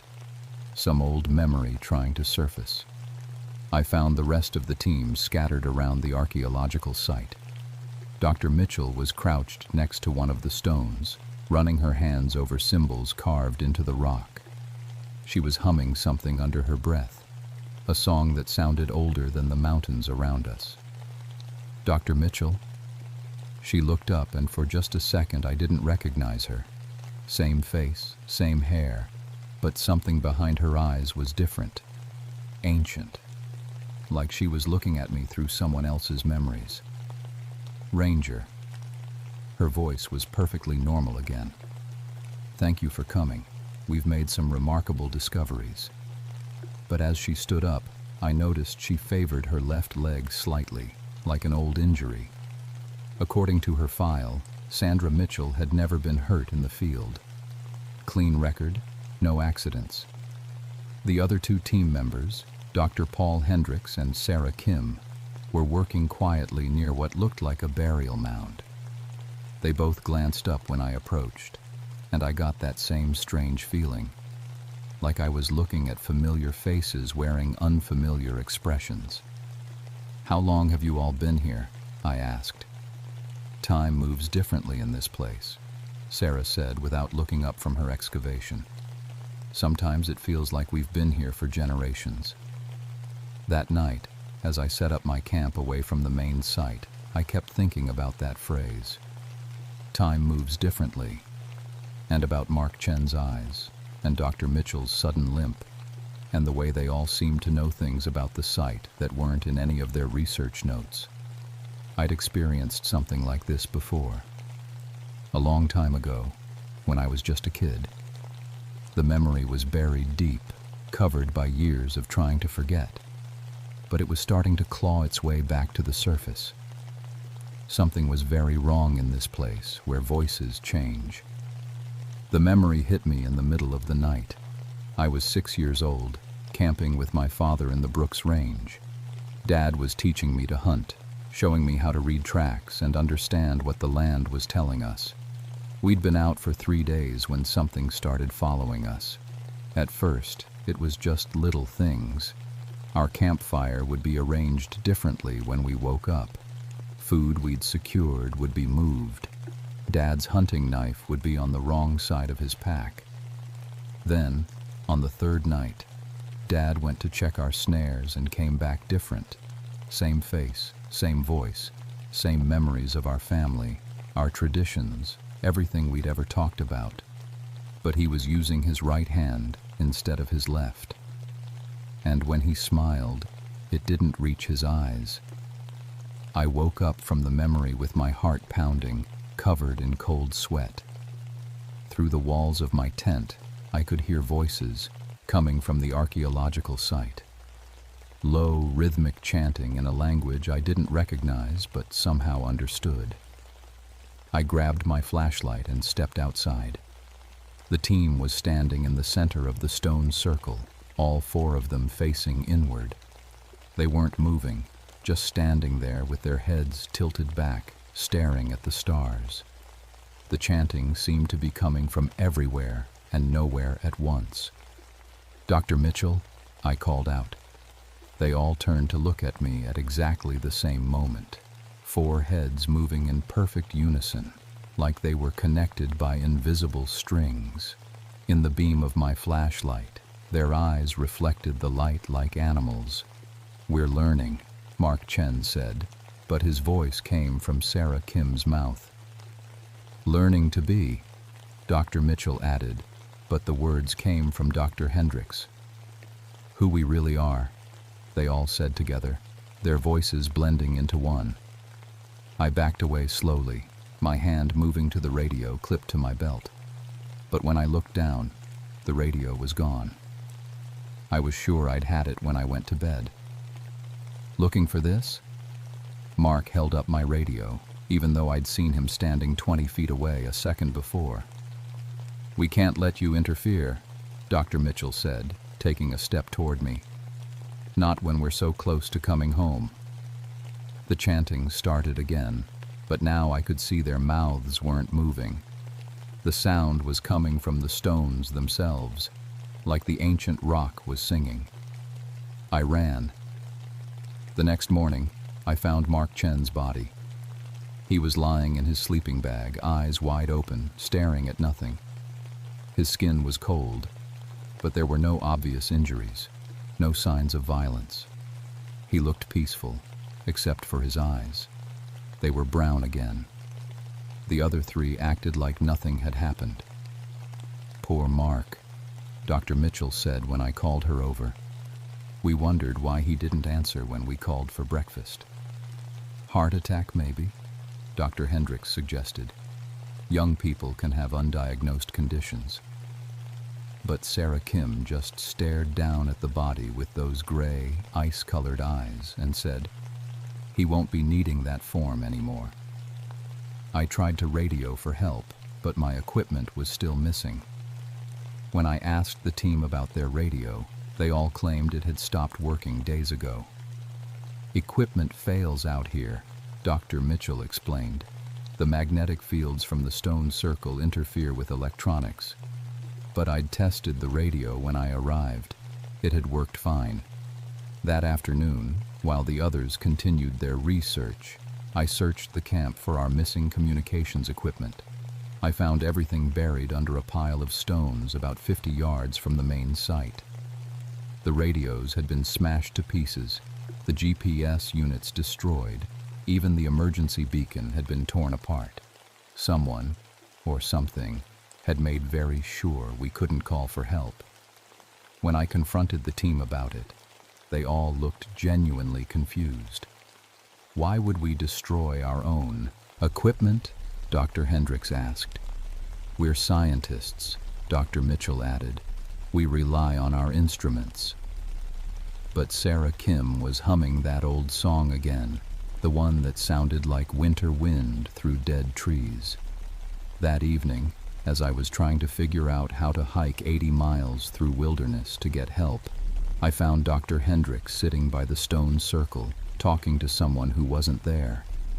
"I understand now," he was saying to the empty air. "The knowledge was always here, waiting for the right minds to receive it." "Dr. Hendricks, are you all right?" He turned to look at me, and for a moment his face went completely blank, like someone had turned off the lights behind his eyes. Then he smiled, and his personality came flooding back. "Of course, Ranger. Just making some field notes. The acoustics here are remarkable. You can almost imagine the ancient voices still echoing off these stones." But when I looked at where he'd been directing his conversation, I saw something that made my blood run cold. There was a 4th shadow on the ground beside the 3 cast by him, me, and the fire. A shadow with no body to cast it. As I watched, the shadow waved at me. That night I heard my father's voice calling my name from somewhere in the darkness beyond our camp. The same voice that had called to me 26 years ago, on the night I learned that sometimes the dead don't stay dead. Sometimes they just learn to wear new faces. I didn't sleep that 3rd night. Couldn't. Every time I closed my eyes, I heard my father's voice getting closer to the camp, calling my name with that slight accent he'd picked up after he came back from checking those snares.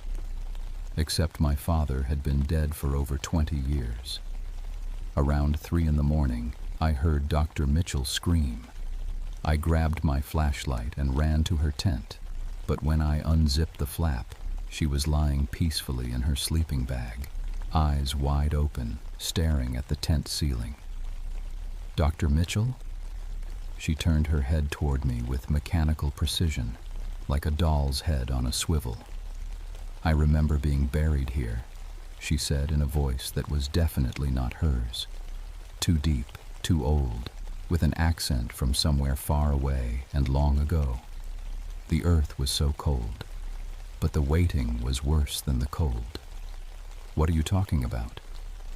She sat up, and in the beam of my flashlight I could see that her left hand was missing 2 fingers. Fingers that had definitely been there when I'd met her 2 days ago. "We've been waiting so long for visitors," she continued. "For people with the right kind of minds. Minds that can hold more than one soul." I backed out of the tent and nearly ran into Dr. Hendricks. He was standing right behind me, but I hadn't heard him approach. In the darkness, his eyes reflected the light like an animal's. "She's learning to share," he said conversationally. "It's difficult at first, having multiple personalities in one body. But she's adapting. What did you do to her? We didn't do anything. Sarah Kim's voice came from behind me. I spun around to find her standing at the edge of the firelight. We're just helping them remember who they really are.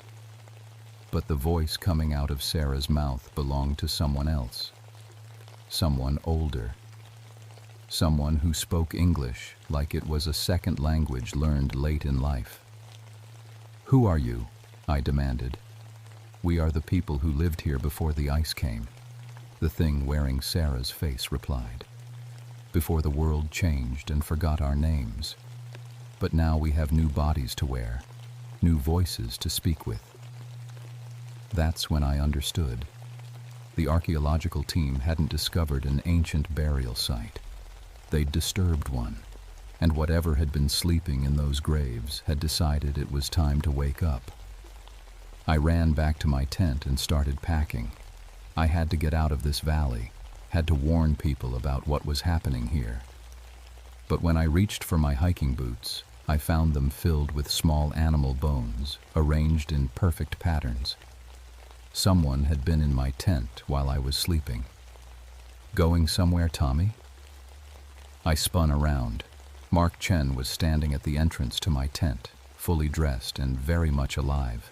The same Mark Chen whose dead body I'd found that morning. You died, I said. Did I?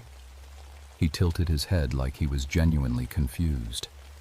I remember feeling very sleepy for a while, like something was trying to push me out of my own head.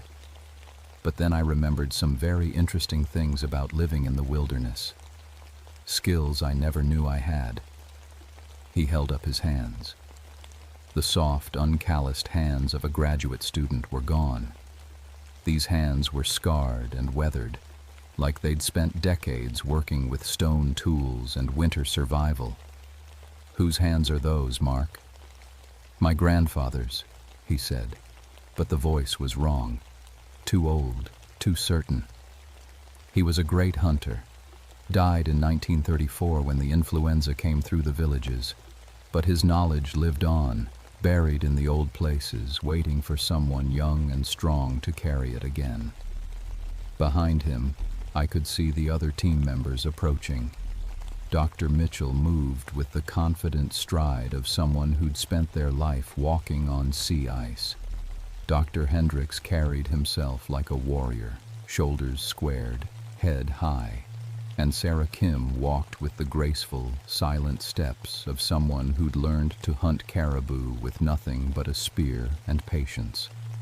None of them moved like the academic researchers they'd been 3 days ago. The spirits of this place are coming home, the thing that looked like Mark said. They've been homeless for so long, watching their children forget the old ways, the old knowledge. But now they have new hosts. Educated people with strong minds that can hold both old and new. What happened to the real Dr. Mitchell, the real Mark Chen? They're still here, Sarah not Sarah replied, sleeping in the back rooms of their own minds while their ancestors remember how to live again. They're not hurt. They're just sharing. But I remembered the empty look in Mark's eyes when I'd found his body. And I remembered my father, coming back from those snares with someone else looking out through his familiar face. The things wearing these people weren't sharing. They were taking over. I tried to run, but they surrounded me with inhuman coordination, moving like pack hunters who'd worked together for decades. When I dodged left, they were already there. When I feinted right, they anticipated it perfectly. Why are you fighting this, Tommy? Dr. Hendricks asked, his voice now carrying the authority of someone used to being obeyed without question. Don't you want to know what your father learned in his last moments? Don't you want to understand what he became? My father is dead. Death is just another country, Mark said. And your father has been waiting there for you to join him. All these years, he's been practicing. learning to wear flesh again, getting ready for your return to this place. That's when I heard it again. My father's voice, calling from somewhere in the darkness beyond our camp. Tommy, Tommy, come here, son. I have something to show you. It was perfect. Every inflection, every note of warmth and authority I remembered from childhood. If I hadn't seen what happened to him, if I hadn't watched that thing wearing his face try to hunt me through the wilderness, I might have gone to him. Instead, I grabbed a burning branch from our fire and swung it at the nearest possessed researcher. The flame passed right through Dr. Mitchell without touching her, but the light revealed something that made me scream. For just a second, superimposed over her familiar features, I saw another face. Ancient, weathered, with traditional tattoos marking the chin and cheeks. The face of someone who died decades before Dr. Mitchell was born.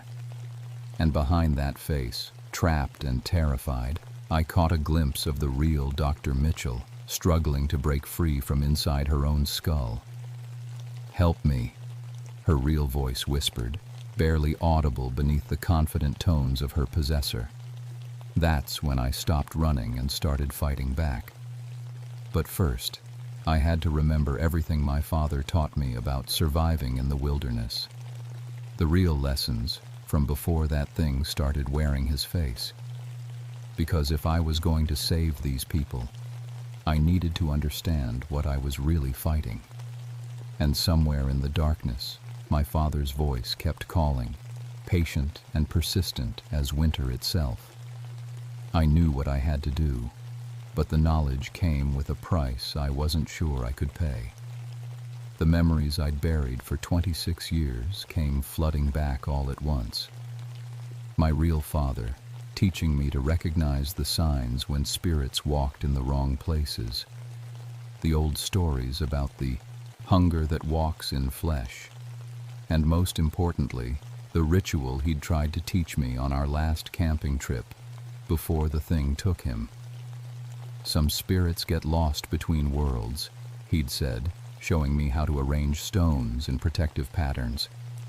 They forget they're dead and try to squeeze into the living, but they can only do it in places where the walls are thin, sacred places, burial grounds. The archaeological team had been digging into a mass grave without realizing it.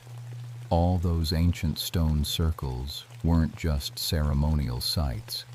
They were containment systems, and Dr. Mitchell's team had broken them apart to study them.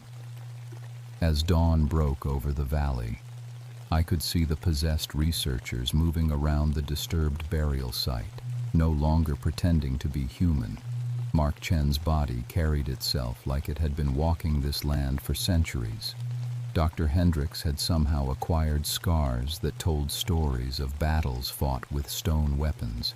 And Dr. Mitchell had started carving traditional tattoos into her own face with a piece of flint. "Tommy." The voice came from everywhere at once. "Time to come home, son." This time I didn't run. I walked straight toward the sound. I found him standing at the center of the stone circle, looking exactly as I remembered. Tall, broad-shouldered, wearing his favorite red flannel shirt and that old baseball cap with the fishing lure attached. But his shadow fell in the wrong direction, and when the wind blew, his hair didn't move. "I've been waiting for you," he said with my father's voice and my father's smile. "All these years, practicing, learning to be myself again. Do you know how hard it is to remember being human when you're not wearing flesh? You're not my father. I have all his memories. I remember teaching you to track, to read the signs in nature, to respect the old ways. I remember loving you more than my own life. What's the difference?" For a moment, I almost believed it. The longing to see my father again was so strong it made my chest ache. But then I noticed his hands. My father had lost the tip of his ring finger in a childhood accident. The thing standing in front of me had all 10 fingers intact. "The real difference," I said, pulling sage and tobacco from my pack, "is that my father taught me how to send lost spirits back where they belong." I started the ritual he'd shown me, building a small fire with specific wood, burning the sacred plants in a pattern passed down through generations. The possessed researchers tried to stop me, but something about the smoke made them hesitate, confused. "That won't work," the thing wearing my father's face said, but its voice had lost some of its confidence. "The old ways are forgotten. The new generation doesn't have the strength." "Maybe not," I admitted, continuing the ritual. "But I'm not just new generation. I'm both old and new. Half Crow, half Norwegian. Half traditional, half educated. And that means I can do something you didn't expect." I pulled out my GPS unit, the backup one I'd hidden when I found the destroyed equipment. Modern technology, precise and reliable. But instead of using it to navigate, I used it to map the exact locations of the stone circles, calculating the geometric patterns with mathematical precision. "You're bound to this place by the arrangement of the stones," I said, using coordinates and survey data to understand the sacred geometry. "But you've been free because the archaeologists moved them. All I have to do is put them back where they belong." The thing wearing my father's face snarled, and for a second I saw its true appearance. Something ancient and hungry, with too many teeth and eyes like winter storms. "You can't," it said. "You don't have the strength to move stones that size." But I didn't need to move all of them. Just the key stones, the ones that closed the circuit. And I had something the original builders didn't have, a come-along winch and climbing rope in my emergency kit. It took 3 hours of back-breaking work, using every piece of equipment I had and every bit of wilderness engineering my father had taught me. The possessed researchers tried to stop me, but the ritual fire kept them at bay, and each stone I moved back into place weakened their hold on the stolen bodies. When I moved the final stone into position, the effect was immediate. The possessed researchers collapsed like marionettes with cut strings. The temperature in the valley dropped 20 degrees in seconds, and the thing wearing my father's face began to change.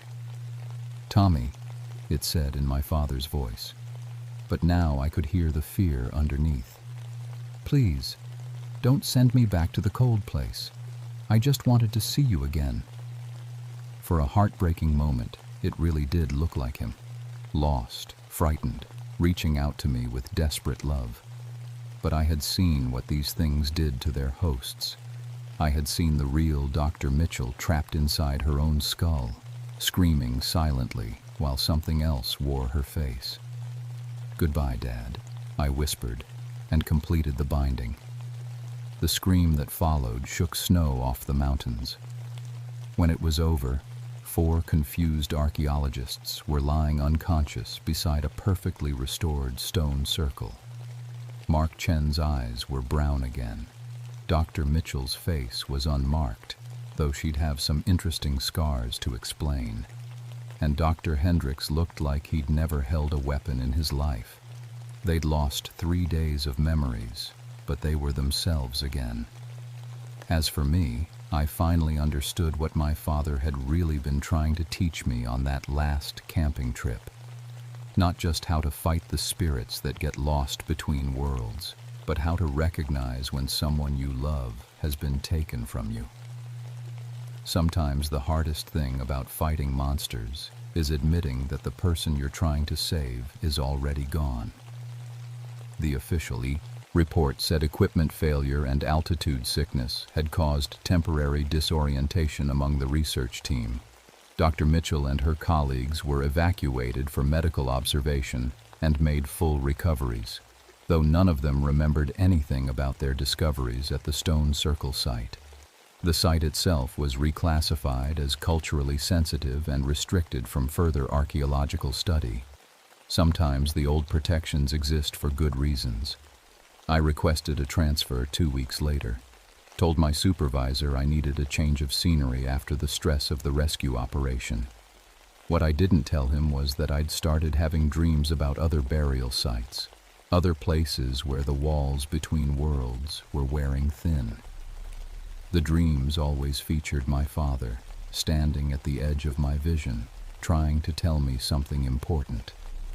But now I could tell the difference between memory and spiritual interference. The real memory of my father would never ask me to do anything that would hurt other people. The thing that had worn his face? That was something else entirely. 3 months after the incident, I was working in Denali when I got a call from a park ranger in Montana. They'd found a research team acting strangely near some ancient native sites. The symptoms sounded familiar.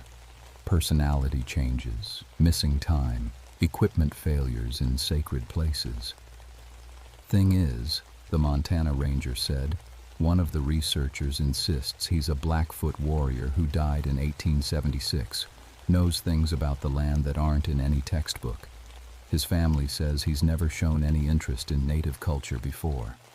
I volunteered for the consultation. It's been happening more often lately.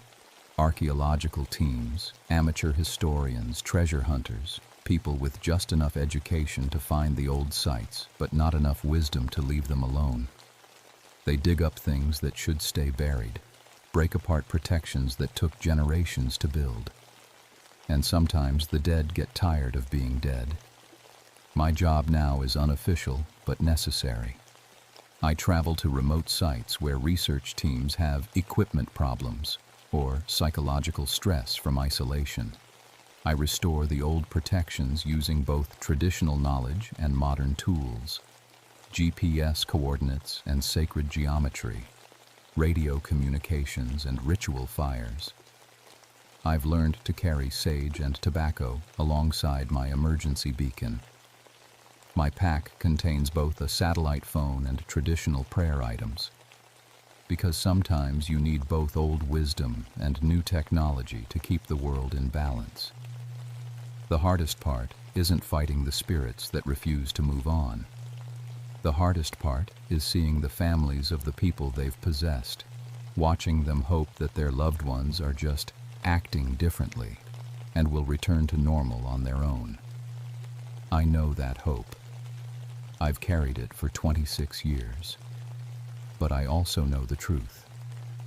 When something else starts looking out through familiar eyes, the person you knew is already gone. What's left is just a very convincing echo, wearing a face you recognize. Last week, I got a letter from a woman in Alaska. Her husband had gone on a solo camping trip to photograph wildlife and came back changed. He knew things about traditional hunting he'd never learned, spoke words in a language she'd never heard him use, and sometimes she caught him staring at her like he was trying to remember who she was supposed to be. The return address was from a town about 40 miles from Kobuk Valley. I'm packing my gear tonight.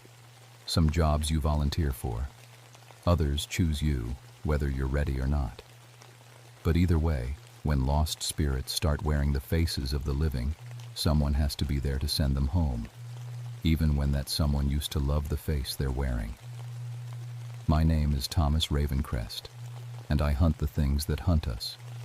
It's not the job I trained for, but it's the job I was born for. And in a world where ancient burial grounds keep getting disturbed by people who don't understand what they're awakening, it's a job that will never end. Sometimes late at night when I'm alone in my tent, I still hear my father calling my name from somewhere in the darkness. But now I know the difference between memory and mimicry. The real memories of love don't come with cold fingers and hungry eyes. They come with warmth and wisdom and the quiet strength to do what's necessary, even when it breaks your heart.